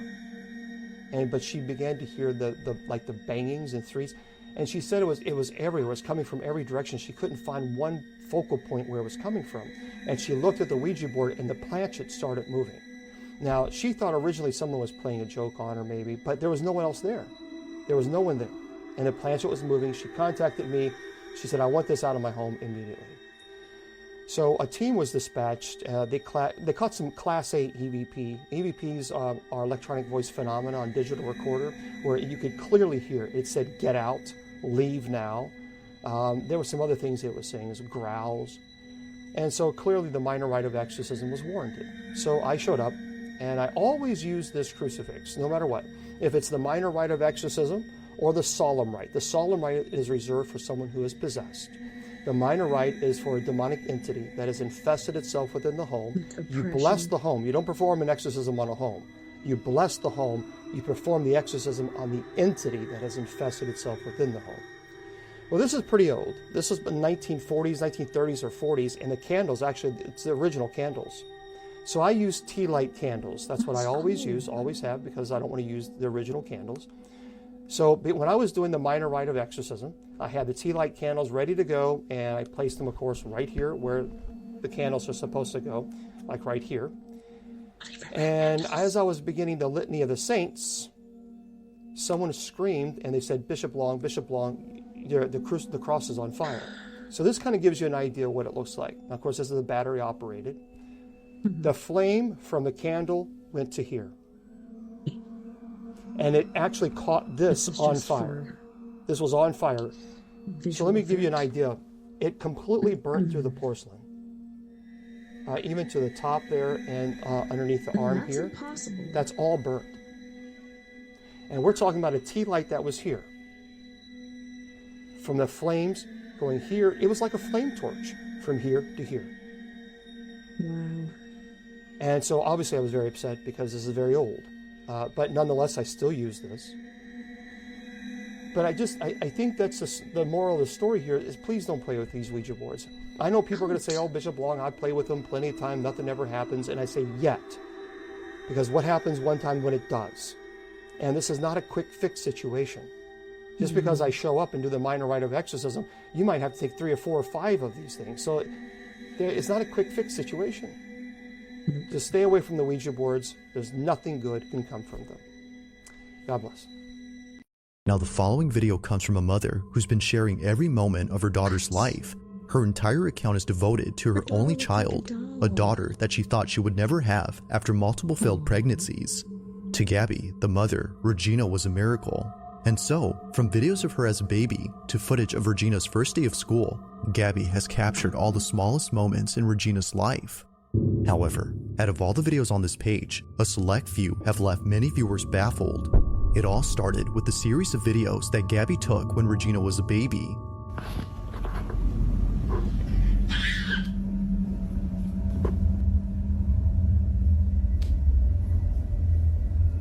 During this time, she would often crawl to one hallway inside her house and just stare at it. Now, this wouldn't be so strange if it weren't for the fact that she would continue to do this throughout the years. Just like when she was a baby, she still to this day stares at this hallway for no apparent reason. What is it? Vámonos ya. Vente, mi amor. Vente. Vamos a... From playing a game of tag by herself to blowing kisses at the hallway, Regina behaves as though she's playing with one of her friends. It goes without saying, but she may have an imaginary friend. But to Gabby, this may not be the case. Could be one of her siblings that didn't make it all the way. You know, sometimes we'll go on to our next life or whatnot. But sometimes we stick around for who knows what reason. Because as of recent, this was captured. ¿Qué pasó? Ay, pues ahora sí me asusté. ¿Qué pasó? Ay, Raichi. Mira, apunta para allá. ¿Qué, mi amor? Vámonos. ¿Qué, mi amor? ¿Qué hay? ¿Qué pasó? Ven, amor. Ven, amorcito, vente. Venga, mi niña. It's okay. Unlike before, Regina has been acting differently towards the hallway. Gabby's most recent videos involving the hallway show Regina being creeped out, and not a single video appears to show why that is. Or at least, not to Gabby's knowledge.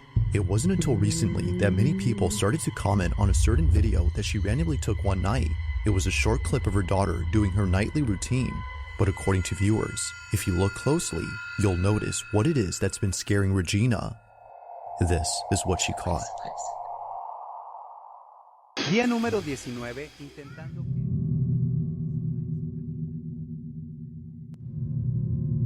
She's brushing her teeth.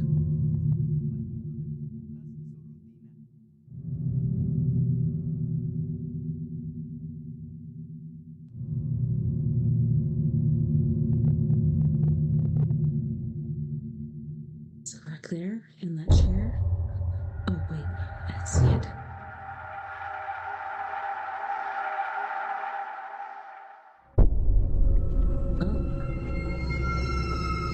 What was meant to be just a fun little video turns into something terrifying. Inside a closet, a shadow-like figure quickly passes, and it happens right after Regina points at it. No one else was home, which would have otherwise explained it. After reading the comments, Gabby checks the closet space and finds nothing. If the space is clear, then what was this? Although she doesn't know, viewers have an idea. This may be, as they believe, the thing that Regina has been so afraid of.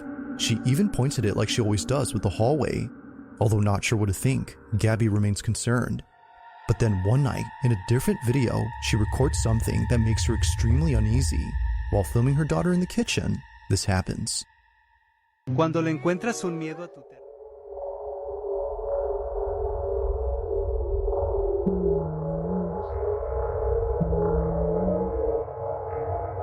Poor kid.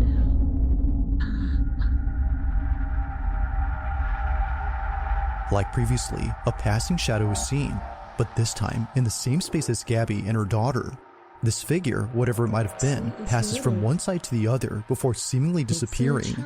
If no one else was home, as Gabby states, then who was this? It's hard to say, and it doesn't help that neither Gabby nor Regina had noticed it.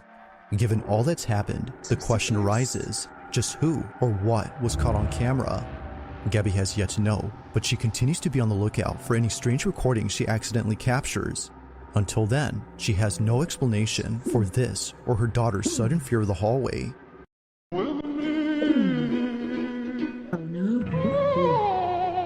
I really don't think I'm ever gonna be able to see this shit. Listen to it. Listen to that pedaling. Jesus. I mean, this is my whole closet right here. It's my kitchen. And here we go with this shit again. We're just gonna wait and see how long it goes. It's never not.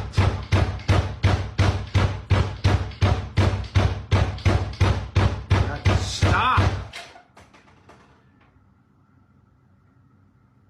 What the Okay, heck? that works. I saw the one light. Why is this Okay, light? so it seems to be wanting to happen now more in the afternoon, but just to prove that there's...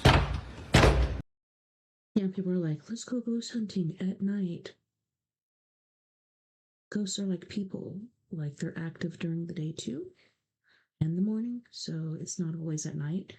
Generally, as far as traffic goes and stuff, it can be quieter, but otherwise, you can ghost hunt any time of day. Anytime. Nothing there. Jesus Christ. And why is there a lock on the outside? This is the cord in question, the coax cable, and you can see here it goes directly from here down to my Wi-Fi. So I could, I guess, open it like this, but one, I would probably be in the way of the camera here since I'm standing here, but let's try and test this. Here's the door latched all the way shut. I mean, I'm pulling on that pretty hard and it doesn't come out. But if I were to do this and open it, that just kind of pulls the Wi-Fi back. So, I mean, if this cord was the thing that was pulling it, this probably would have knocked off, but I don't know.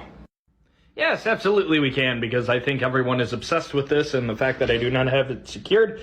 But as you can see, this goes to my modem, and that is all. It's an old building, so in front of every apartment, they've had to drill holes and then feed these in through, all this to kind of update it. But this building was built in 1932, and if you can't tell, hasn't really been updated too much since 1932.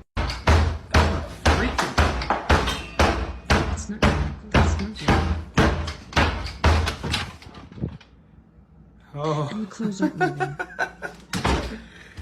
You gotta be fucking kidding me.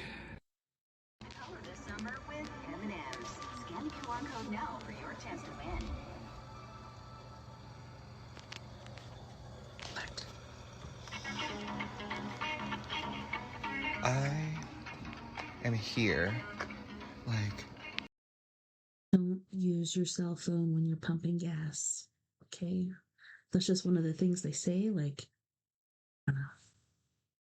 I think if you have it when you're already, grabbing the nozzle and stuff, it's all right. But if you reach into your car and grab it and then try to use it, it's a no-no. But yeah, be careful. I stopped for gas, right? Come here. And, the store's closed. And I was here. And I could have sworn I literally, saw somebody run around the backside of that house. Okay, well, they're in a van, so I'm not alone at least. But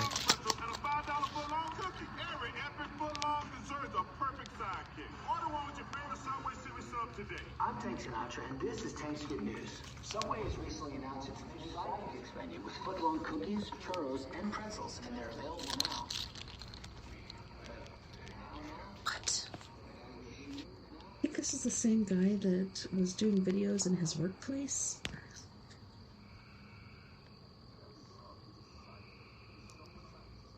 Really? hello?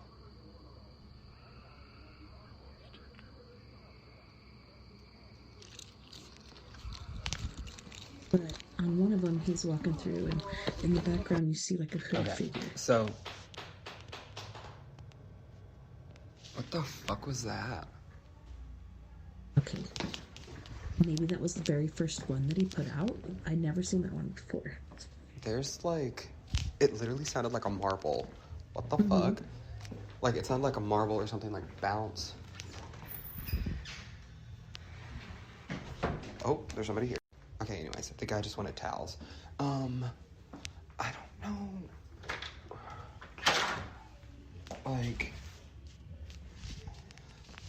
Anyways, so that kind of leads me into my next topic. I have been thinking a lot recently about, I had a Ouija board, bought it a few years back, and I thought about, and me and my friends even played with it and stuff. I'll put in a clip. I think I have some footage of it. I don't think, I really don't. I think my hand is moving the board too. So, I don't, because when it was moving, I feel like that was probably. But we played with it, and we had some creepy stuff happen, and that's what made us stop playing with it. I was thinking about trying to contact or try to talk to whatever this is that's attached to me, and so I need to find my Ouija board because I lost it. I have no idea where it is. So I thought about either just buying a new one or trying to find that one and trying to reach out and just like see what this thing wants or try to get answers and just kind of go from there. But I just wanted to update you guys about like what I've been thinking about doing. So hope y'all have a good Saturday. Bye. All right, guys, on that note, we are going to go to a second music break. On this break, we have the amazing and talented Mr. Jeff Hilliard from Los Angeles, California. And he's going to be singing one of my favorites. It's like an 80s ballad called Abandoned. He's also going to be singing Good Life, featuring, let me see, I can't remember who it features. Featuring Jordy White, and then we have Miss Mia Savage with Not a Phase and Your Skeleton. Don't go anywhere. We'll be right back after this music break.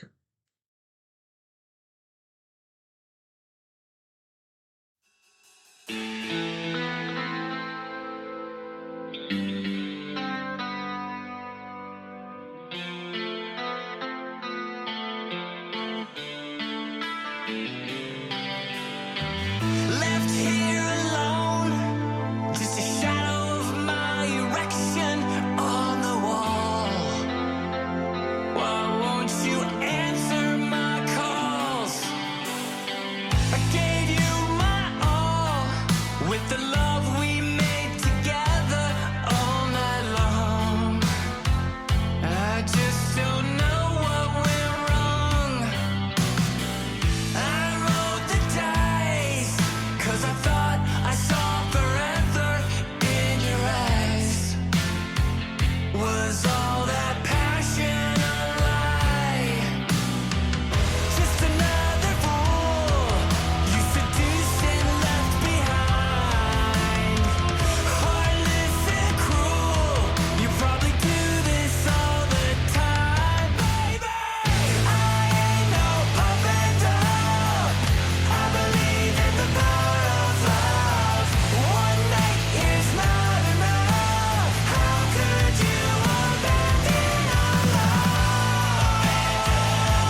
Excuse me!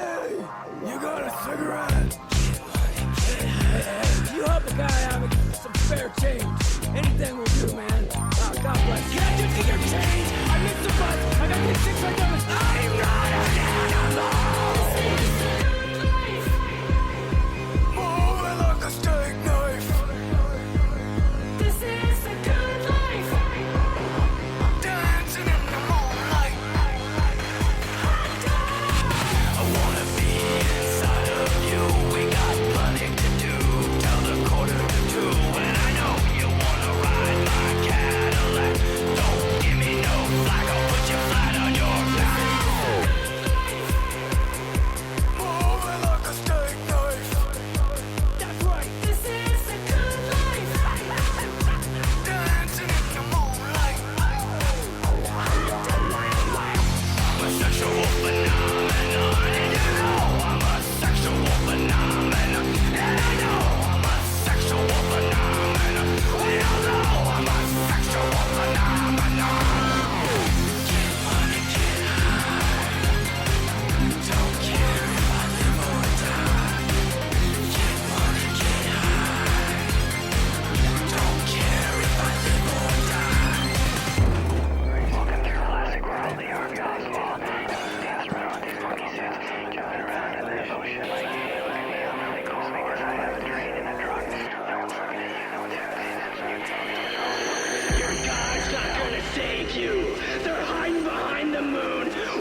Welcome back, and thanks so much for joining me tonight on We Are Paradox Media's Late Night in the Rockies.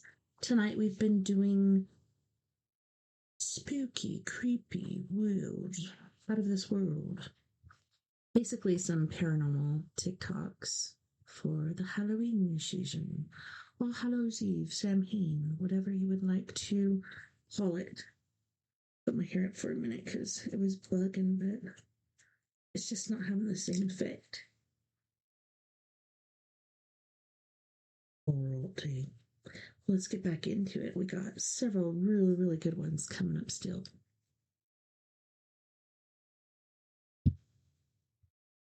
Hang on to your bootstraps. These are the top 5 scariest videos I found online. I bet you can't make it to the end of this video because the last one is wild. Number 5, possessed chef. This man looked to be working his normal job in the kitchen, cooking, making food, and then suddenly he starts acting bizarre, as if he's possessed.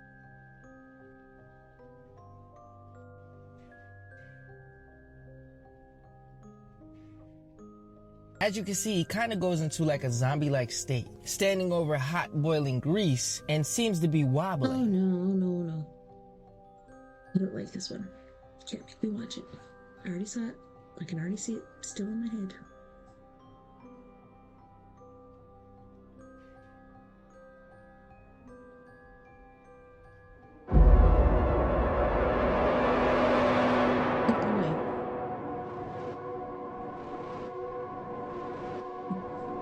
It's gotta be fake.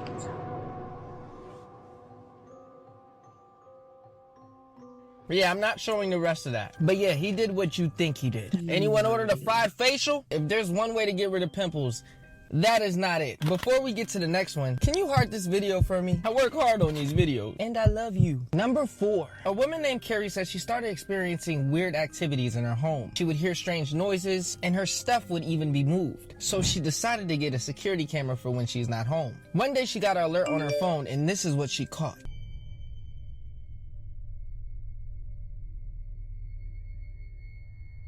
Oh no.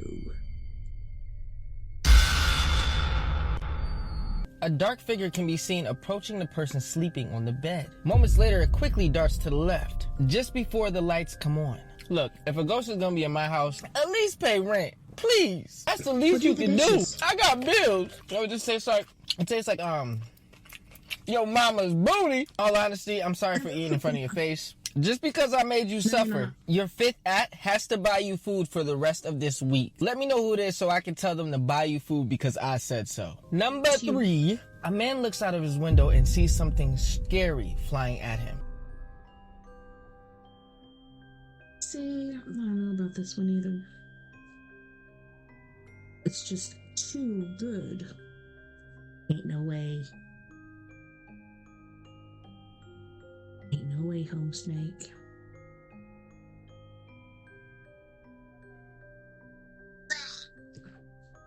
Shows me jumping out of the back of the truck. I'm coming up to your window.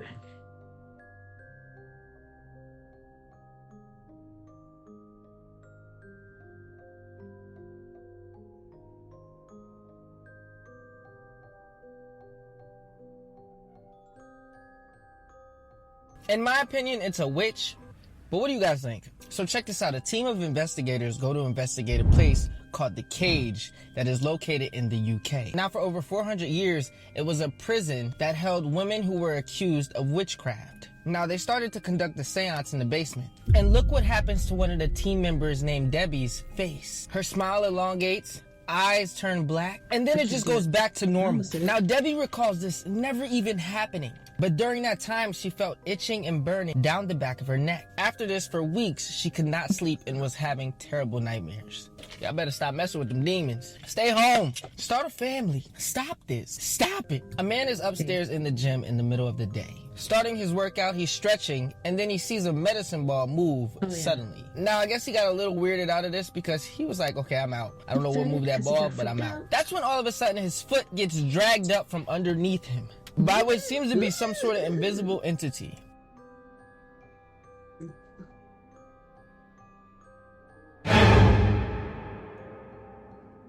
And he never came back to the gym ever again till that one day. He didn't even take his bag with him. He darts downstairs to the bottom gym and tells security and begs them to let him see the footage.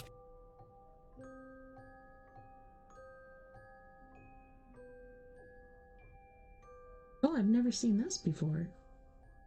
I've seen the other part like repeatedly, but not this part. Now, I don't know how you fake something like this, because it looks legit to me. Should I do a part 2? Too legit. Here's a list of some of the scariest horror documentaries I've ever seen. I'm a big fan of documentaries, and I'm a big fan of horror movies, and if you combine the two together, we're left with something truly terrifying. There is something about documentaries that can scare you way more than any horror film can. So with that in mind, my name's Ricky, I love horror movies, and here's a list of the scariest horror documentaries I've ever seen. First up, we have The House in Between. This documentary spawned a few sequels, but the original movie was released in 2020. This documentary centers around a house built in the 90s, and it's allegedly one of the most haunted houses in America. This documentary tells the story of this house, told by people who have lived inside this house.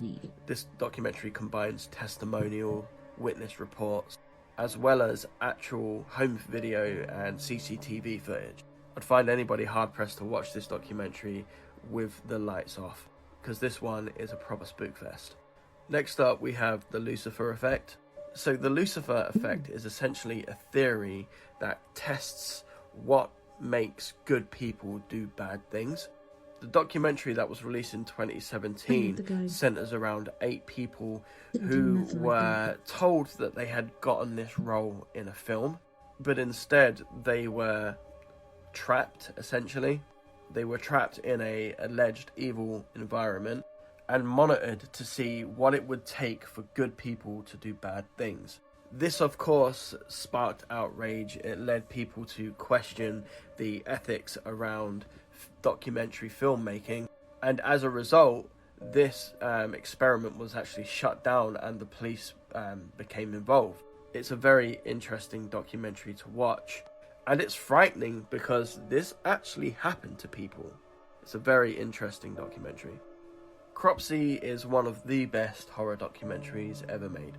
This documentary centers around 2 filmmakers who are investigating the disappearance of 5 children in their town, and how people said that these disappearances were connected to a local urban legend.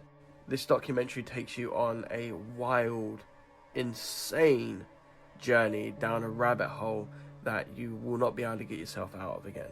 It takes you in directions you never expected it to go, and the ending is chilling. You know, it's not a satisfying ending at all, but because of that, it is horrifying. Next up, we have this lovely movie. So this documentary isn't scary in the way that the other films are scary. I mean, it's scary in its own right because nobody wants to pass away alone. Nobody wants to not have any friends or family or loved ones. This documentary centers around what happens to somebody who has no friends or no family once they pass on. This documentary interviews people who come in contact with these. We had that happen with our buddy Brian, and we didn't realize he was gone for over a year. And then my husband was saying, well, I'm going to go tomorrow and I'm going to drive around Dolores and I'm going to look for him. I was like, before you do that, just let me look online really quick and then I'll get back to you, because I just had a feeling, plus things that were coming over my paranormal equipment were him. One said he was sorry, which I totally get it, dude. And the other one was talking about drumming and stuff like that. But yeah, we still have his ashes to this day. We still have to contact people just to see. Yep. I won't even go into that because it's really sad. Bodies, and this situation regularly. This documentary is on this list because, one, it's sad, and two, we actually see people working on these bodies, and that's just difficult to see anyway. This documentary scared me because I am afraid of passing away and having nobody around to take care of my body after that. I wouldn't go into this documentary lightly because it is very heavy. Next up, we have my Amityville Horror. So regardless of what you believe, I think it's safe to say that we can approach these documentaries with a sense of wanting to just be entertained. The Amityville Horror is probably the most well-known haunted house case of all time. I know there's a lot of controversy around, the telling of what actually happened in this house, but you can't deny that the story that they tell is a creepy one. This documentary tells that story, but from the perspective of one of the children that actually lived in the house 35 years later, and it creates a very creepy viewing experience. Next up, we have The Sleepless Unrest. If you're a fan of the Conjuring movies, you'll like this. This documentary is set up, filmed in the original house that inspired the very first Conjuring movie. A group of paranormal investigators stay in this house for 2 weeks and document everything there. Again, this is a documentary that you don't want to watch in the dark, whether you believe or whether you don't believe. We approach these horror documentaries wanting to be entertained, and that's what this documentary did for me. I'm a person who doesn't know what he believes in. I'm a person who wants to believe in the paranormal. That's sad. So that's how I approach these documentaries. Next up, we have an Italian documentary called Mondo Cane. It's also known as A Dog's Life. If you know films like Faces of Death, you will get the premise behind this movie. It's a So, I think it was my second job ever. Third, if you count babysitting. But, I was working at Front Row Seat in Cortez, Colorado, and people would come in and rent that movie. And I do believe that I did rent it because I think my brother wanted to see it. And, so yeah, I did bring at least one of them home. I didn't watch it, but he did. I don't know, I couldn't bring myself to. And I'd hear different people talking about different ones, but that's real life death, real life. Super scary, beyond scary stuff. Essentially the same thing. This movie, for me though, was far more interesting. Yes, it shows some very messed up, some very disturbing things, but it also documents certain cultures, rituals, and, religious rites and stuff like that. This movie is so scary because everything that you see is real. Again, with this one, I wouldn't go into it lightly because it is very full on, it's very heavy, and it's very graphic. And finally, we have A Haunting in Connecticut. Many of you may know this as a movie, but that movie was inspired by real events. And I believe this documentary came out before the film was made. This documentary centers around a family who move into a home in Connecticut. They move there because one of their kids is sick and they need to be close to this hospital. But this family start to experience a haunting in this house. And a presence attaches itself to the child who's there to get help from the hospital. The very first time I saw this documentary, I shit my pants. This documentary is very, very scary. And I think the girl, Tassie, that I was caretaking for, gave me this movie to watch, and it's popped up a few times, but every time I want to watch it, I can't find it. But it has a different cover. It has a cover with a little boy on it. So I wonder if it's the same one. Maybe the little boy is the one that's having to go to the hospital and stuff. Ooh, creepy. And in many ways, it's way better than the film. It's certainly scarier than the film for me. This is one of the best horror documentaries ever made, but I don't think a lot of people know about it because they assume that we're talking about the film. If you're a lover of the Haunting in Connecticut film, check this documentary out. It will scare you. Oh, my back's burning.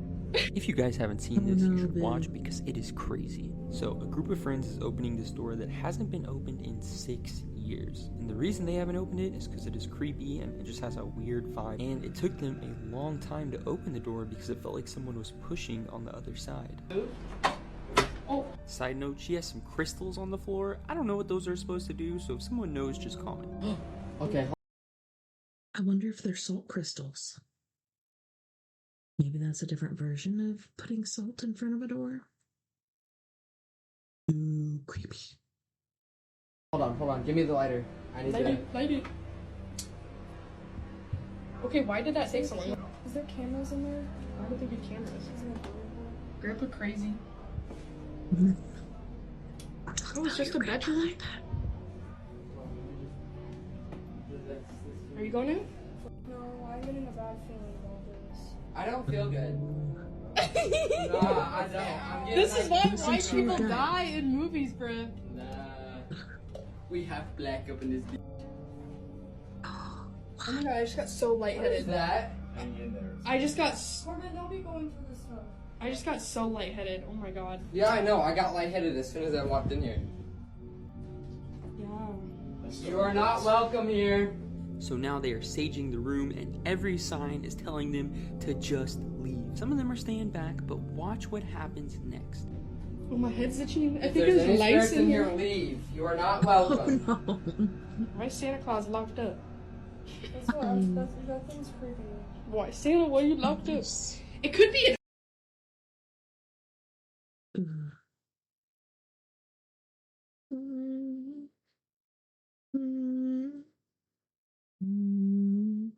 object in here. Yeah. Did your grandpa ever think about that? Like, it could be an object. You could just burn the whole room. What are you doing in the closet, dude? Oh, my back's burning. Is it really? My back's burning. Oh my god! No, you're kidding. Stop. No, get out. Marks up your back. Stop. No, you do. Stop, you're giving me anxiety. Oh my god! You're kidding, right? You're no. kidding. Look. So as you can see, we have 2 separate claw marks. Each claw has 3 whatever it is. So yeah, this is supposed to be the mark of a demon. It's actually very common that a lot of people get scratched like this. And that looks like it is two claws. So if you think of it, there is an invisible creature in that room that has claws, and it just scratched his back twice. Most famously, I don't know if you guys have seen Ghost Adventures, but Zach visited a place called Hell's Gate, and this was his back after he got scratched. And honestly, now that I'm talking about it, I feel like my back is finna get scratched right now, because I don't have a shirt on, so I'm gonna go. I'll see y'all later. In the following video, a concerned mother is recording her daughter, who just told her that a guy is inside her room. What guy? The guy. The guy is at the door. Guy. What was that? Can we go together? Yeah. Do you want to open the door or you want mommy to open it? I want mommy to open it. Okay. He's in there. The guy? Yeah. He's scary. He's scary. I'm scared. It's okay. That mom's brave. No one appears to It's be in not this okay. room. Yet strangely, Jessica's daughter sees someone who she says is scary. Now, despite there being nothing alarming, there is something in this room that's worth noting. The playhouse in the center is a space where Jessica's daughter often plays in. Most of her time is spent playing or eating inside, which is why Jessica decided to renovate the playhouse. For a house tour of Emma's playhouse. Then Emma, I'm gonna show them the door, okay? She really wanted it to have a doorbell camera like our front door, so I put on. From the color of the house to the same doorbell, every detail was inspired by the actual house they live in. However, only a few days after remodeling, something strange had occurred. On the night of January 3rd, 2025, the doorbell camera started to record. Now, this only happens when someone is at the door and near the doorbell, but upon being activated, the camera recorded this. Yep, this is the same one. Very same one. We've seen this, so I'm going to skip it. I hope you guys don't mind. Maybe I shouldn't, because some of you might just now be here. Okay, I won't skip it. I'll wait. Oh, it's facing this way instead of this way.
I was 9 years old when this happened. For whatever reason, I was home alone one night, so I was playing video games upstairs in my room. I wasn't allowed to answer the door to anyone when I was home alone. Whenever I was left alone, it wasn't for long. My mom would just be out grocery shopping or something like that. I was playing Metroid Prime on my GameCube. I used to be obsessed with that game. I heard the house phone downstairs start to ring. My mom always told me to pick up the phone if it rang, in case it was her calling. So I hurried downstairs, and by maybe the fourth ring, I picked up. The caller ID was from my mom's cell phone. She said, "Sweetie, can you come outside and help with the groceries?" I replied, "Mom?" She said back, "Yes." I felt like something sounded off with her voice. You obviously know your own mom's voice, and so even at such a young age, when I was questioning why it didn't sound like her, I said, "Why do you sound like that?" She replied, "Like what, sweetie?" And I hung up. My mom would never use the word sweetie like that, especially twice in a matter of seconds. Yes. The phone rang again, and my mom's number came up on the caller ID again. I ignored it. For some reason, my heart was racing. I was nervous. I sat in the kitchen, waiting to see if the phone would ring a third time, and it did. It took a couple minutes before the third ringing, but when I checked the caller ID, this time it was a different number. I picked up, and a man's voice on the other end said, "Hey James, I know this is gonna sound weird, but it's your dad. I'm outside." All I could mutter out was a weak, "What?" The man said, "I'm outside. I have a lot to explain." I hung up right then and there. My suspicion was in fact true, that the first voice I heard was not my mom's. The phone rang again, and then again after that. I ignored it each time. I couldn't even call my mom because someone clearly had her phone. Then things took a turn for the worse when there were knocks at the front door. This went from a "someone has my mom's phone" situation to a "someone is outside the house" situation. My mom would not be knocking on the door. She'd have a key, obviously. I peered around the wall of the kitchen to look at the front door. I heard a man's muffled voice on the other side saying my name. He was saying, "It's your dad." He rang the doorbell, and then I heard him start attempting to open the door. I did something that no 9-year-old should ever have to do, and that was grabbing the phone and calling 911. The 911 operator asked me what I imagined to be some pretty standard questions, most importantly telling me to wait in a bathroom or other room with a lockable door until the police get there. The bathroom is on the first floor of the house. I hid in there with the lights off. Whoever was outside came to the window and tried pulling it open. I heard their entire struggle. Then they must have moved to the next window. I think they tried every window and door in the house. If anything were to have been unlocked, this story would have had a very different outcome. They must have given up at some point before the police arrived. And I say they because clearly there were two people involved in this, a man and a woman. They both could have been out there for all I know. The operator told me that the police are at the front door now and it's safe to go meet them there. Only when I opened the door to the police was when I hung up the phone. They did a quick investigation inside and outside of the house and asked me where my mom was supposed to be and if my mom knew anyone who might want to hurt us. I'm sure I said I thought she was grocery shopping or something, and not that I know of. My mom returned home with my little sister in a panic when she saw the police cars out front. My mom's phone was stolen, which was already clear. I'm sure that our address, home phone number, and other personal information was stored somewhere on the phone, easily accessible, though how they knew my name, I'm not exactly sure.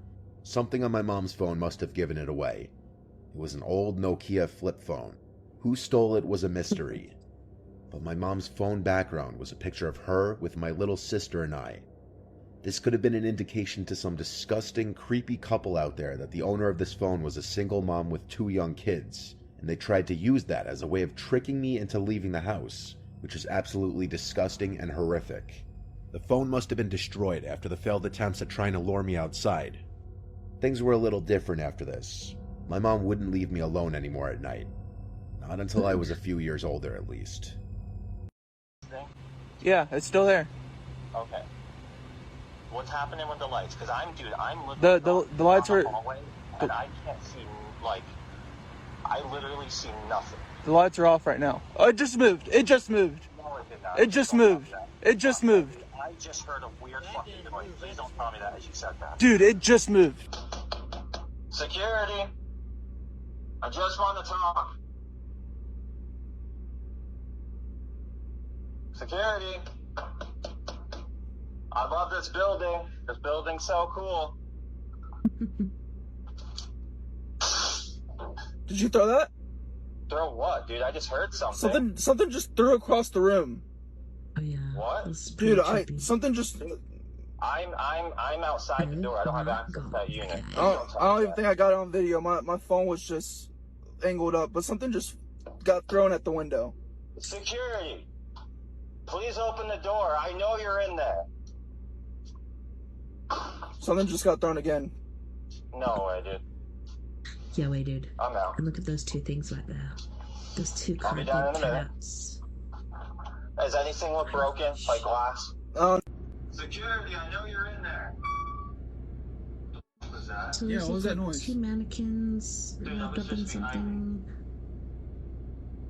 Those are not Is that people like a fire alarm or something? entities. They're not living. No, dude, it was a They're squeak just standing noise. there. Like something just moved Why? behind me. Doesn't make sense. A band in Russia have caught something strange on camera, showing we are sharing this world with non-human beings. This very strange video was recorded at a banquet hall during a private party in Russia. The party had been... A band in Russia have caught something strange on camera, showing we are sharing this world with non-human beings. This very strange video was recorded at a banquet hall during a private party in Russia. The party had been attended by supermodels, politicians, billionaires. Basically, some of the most rich and powerful people in Russia. Popular Russian musician Sergei Narov and his band Ruble were hired to play at the event. During the event, a short power outage happened at the banquet, and the lights quickly went out. This is what the band had seen. Oh no.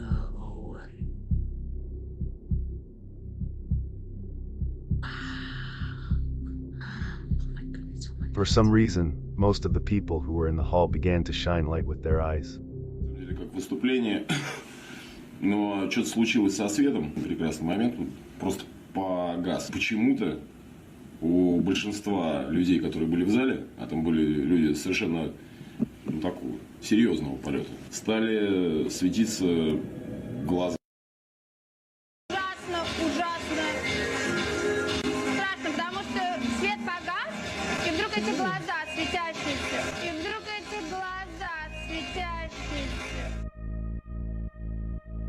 There's 3 I saw.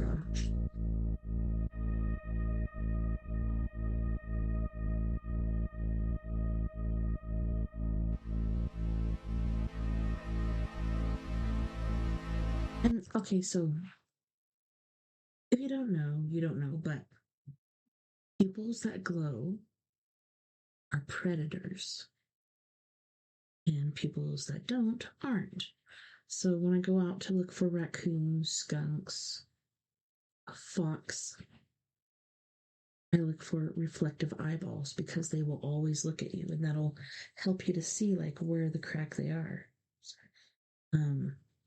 Chickens' eyes won't. They won't. I want to say even dogs, like my dogs doesn't, but I don't know, because dogs are predators, but not as much as cats and skunks and raccoons and fox.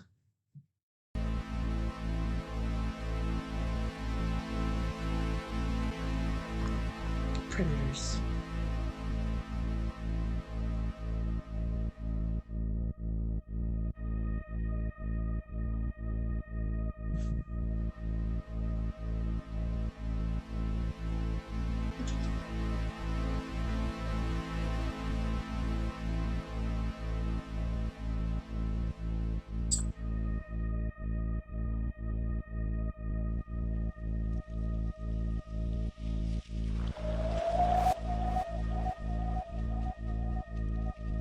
Yes, we see.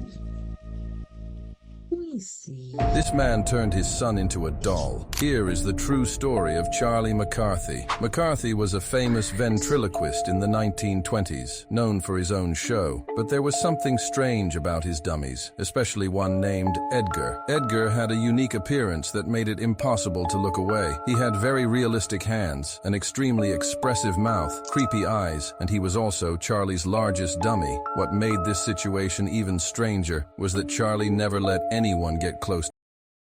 Isn't this the same puppet from Goosebumps? Oh my gosh, what is his name? I can't remember. Same guy, right?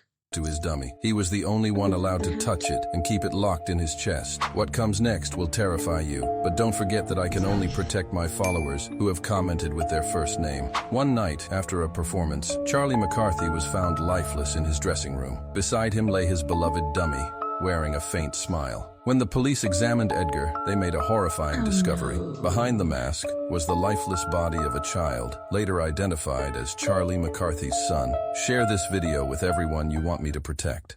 One of the scariest stories that I've ever heard is about a man named Scott Chance who mysteriously disappeared along with his two neighbors back in 2015. The story itself is already so scary, but to me what makes this so terrifying is the 911 call from that night that was released. I'll play it for you in a second, but essentially for a little backstory, on December 9th, 2015, Scott called the Los Angeles Police Department because he could see someone breaking into his neighbor's house across the street. The neighbor left town for a week and had given Scott a spare key because he was expecting a package and wanted Scott to grab it for him. So the house was supposed to be empty, but in the shadows that night, Scott could see someone moving around inside the house. So while Scott is on the phone with the police, he's describing what he's seeing, which appears to be a man dressed in all black. But now that man walks out of the house and breaks into the next door neighbor's house as well. That house belongs to a woman named Susan Greer, and she is home, so Scott's begging the operator for help. But the operator explains that there was a huge accident nearby, like a massive pileup, so all of the available units are preoccupied with that. The operator says that they're expected to arrive in 15 minutes and to just stay quiet, keep the lights off, and lock the doors if they aren't already. So Scott keeps watching even though he's freaked out, but then he sees that there are multiple people breaking into his neighbor's houses, not just one person. He then sees someone break into the house next to Susan's, and that house is owned by a man named Cole Hart. Scott explains in the call that he can hear them, but he can't understand them. Like, it doesn't sound like English, but also that it sounds like they're chanting, and you can actually hear this in the background of the 911 call. You're hearing this voice? It's coming from there. You're right. It doesn't sound like English. Sounds like chanting, doesn't it?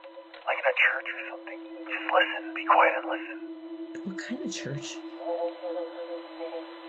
This is very peculiar. Something very strange is going on here. But then one of the men sees Scott, so the operator tells him to grab a weapon and hide, and he's kind of walking him through what to do if they were to find him. Before the call disconnects, you can hear them breaking into Scott's house and kicking down the door to where he's hiding. And what makes this 911 call so terrifying are Scott's final words. He kept saying, "They're not people," over and over again, and then the call ends. Just listen. They're here. Scott, stay quiet. Don't speak. I need help, please. Don't speak. You need to stay quiet. I need help. Stop. Be quiet. They'll hear you. Scott, please. You've got to stay calm. Don't make any noise. Scott.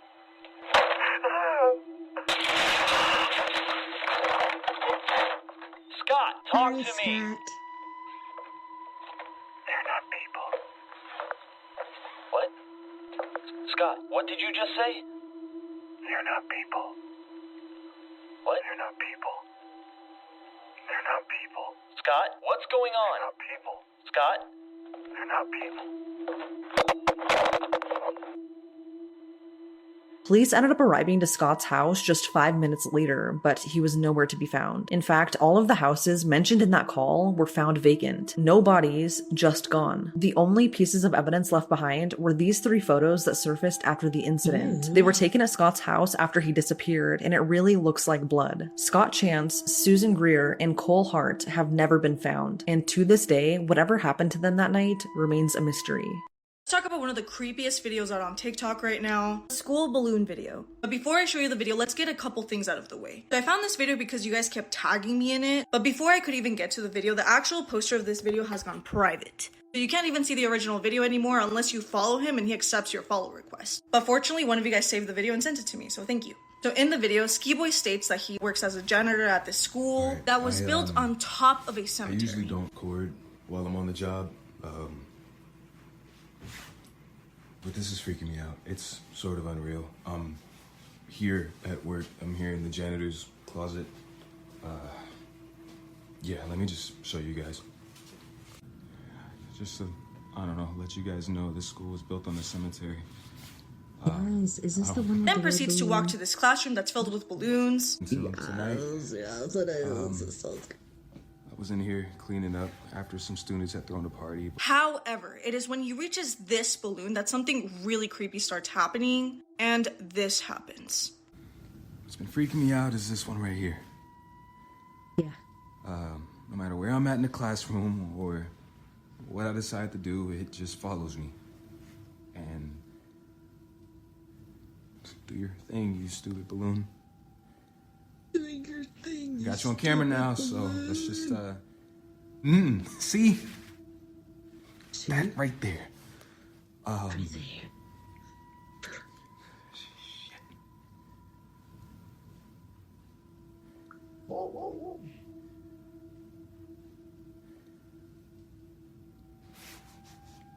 Yeah, I would have clocked out and left already, or just left and then clocked out later. Been like, I'm sorry, this crazy-ish happened, and so, yeah, I didn't clock out then. I just had to leave, and I was clocking in now. Ooh, okay.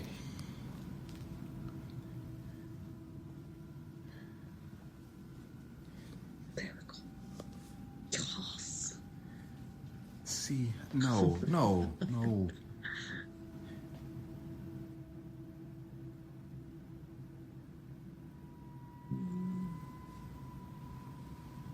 It just follows me no matter what. Ooh. Did you see that? I can't. So as you see the balloon following him, you can see a dark shadow running in the background. But listen, I would love to hear you guys' thoughts on this. Like, do you guys think that ghosts can move random objects like that? Because me personally, I kind of do. But that's just me because of my experiences. But yeah, let me know in the comments what you think. Let me know. The most terrifying hiking trail in the United States is located in Tennessee, in the Appalachia, a place called the Norton Creek Trail. Now, the Norton Creek Trail is about an hour from Knoxville, Tennessee. Do you guys know Vinny Vineyard and Luke Walker? Big and Funky Productions, Spearfinger. It's one of their movies they made. And probably about 20 minutes from Gatlinburg. Now, this trail goes through the Smoky Mountain National Park. And this area has the highest concentration of old pioneer cemeteries and abandoned homesteads that you can actually visit. This area is known for ghostly apparitions, orbs, people disappearing. There is a famous story about a pioneer settler who went looking for his missing daughter on this trail and actually was found unalived. Now, the creepiest legend, though, in this area is that of Spearfinger. Now, Spearfinger is this old Cherokee legend that there is this witch who they described as being sometimes 40 feet tall, having skin like rocks, and this long, sharp finger that is shaped like a spear. And the creepy thing about Spearfinger is that she could shapeshift. She could be anyone, your auntie, your cousin, your best friend. And she could be walking right behind you. You turn around and she sticks her long spear finger into your back, rips out your liver, and eats it. Now, this story comes from this same general area. There was this woman who said when she was a young girl, her and her brothers and sisters, they lived in this small shack in the Appalachian Mountains. And she said, they were very poor. So this house was, not that big. They all shared a bedroom. And they said their father had to leave them alone for a couple days. So their auntie came to stay with them. So they said, one night they're hanging out with their auntie and they're joking, they're having a good time. When all of a sudden, they said the air just got stale. And they could feel almost like a cold breeze blowing into the house. And they said the dogs started to freak out and bark and go crazy, like someone was outside. And they pissed themselves. The auntie got really, really nervous and really scared. They do. She takes the kids and they all go up into this attic where the father had made kind of like a safe area for them to hide if anything were to ever happen. So they're all sitting up in the attic. And there's, this tiny little hole that they could see down into, the downstairs. And they said all of a sudden the door opened up. And they said in walked this little old lady. And they said she just kind of, was touching everything around their house. And she said all of a sudden, this old woman started saying, "Come out, children, come out. I got something for you. Come down here. I want to tell you a story." And she started, acting like she was this concerning old woman who wanted to give the kids, stories and candy. And so the kids started to say to the auntie, like, "Can we go down there? Can we see her? Can we see her?" And she's, "Quiet, just be quiet."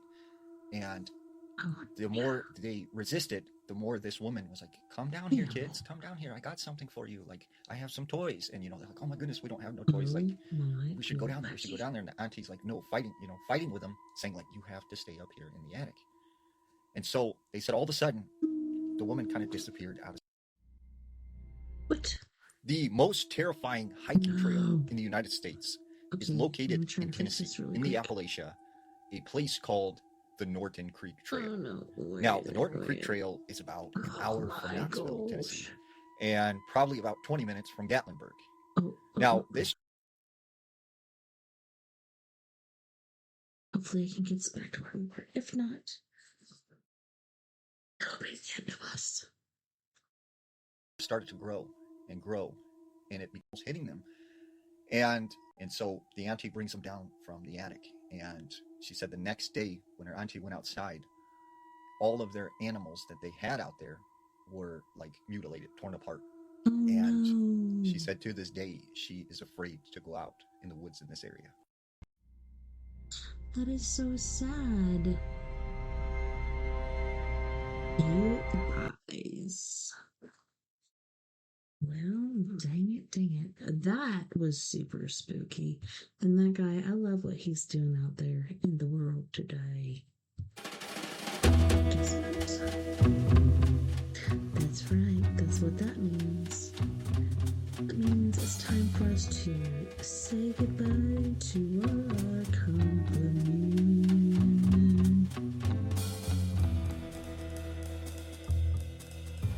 Oh my goodness.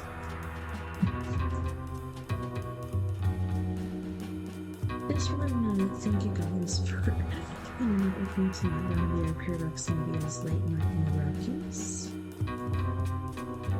Thank you to all of my friends on our Paradox Media's Facebook, Breaker, TikTok, basically anywhere you listen or keep up with our posts, etc., etc. It's so amazing to have you. Thank you for hanging out, for your energy, etc., etc. Tomorrow night, we're going to do story time with me, TessaTNT, and hopefully we'll have the book that I put in.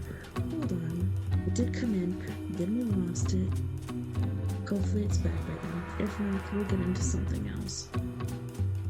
Don't forget, you guys. We're all in this together. Together we can make the world a bit better. And together, my friends, we are Paradox Media, because without you, there is no us.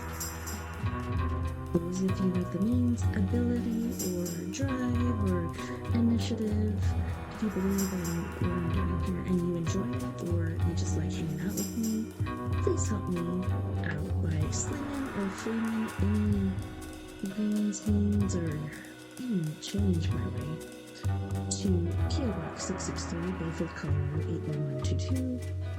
Cash App at $TessaTNT, PayPal at TessaTNT, and Venmo at Tessa-Thomas-Peterson. Take care of my ears, and I hope you guys have a wonderful rest of your weekend.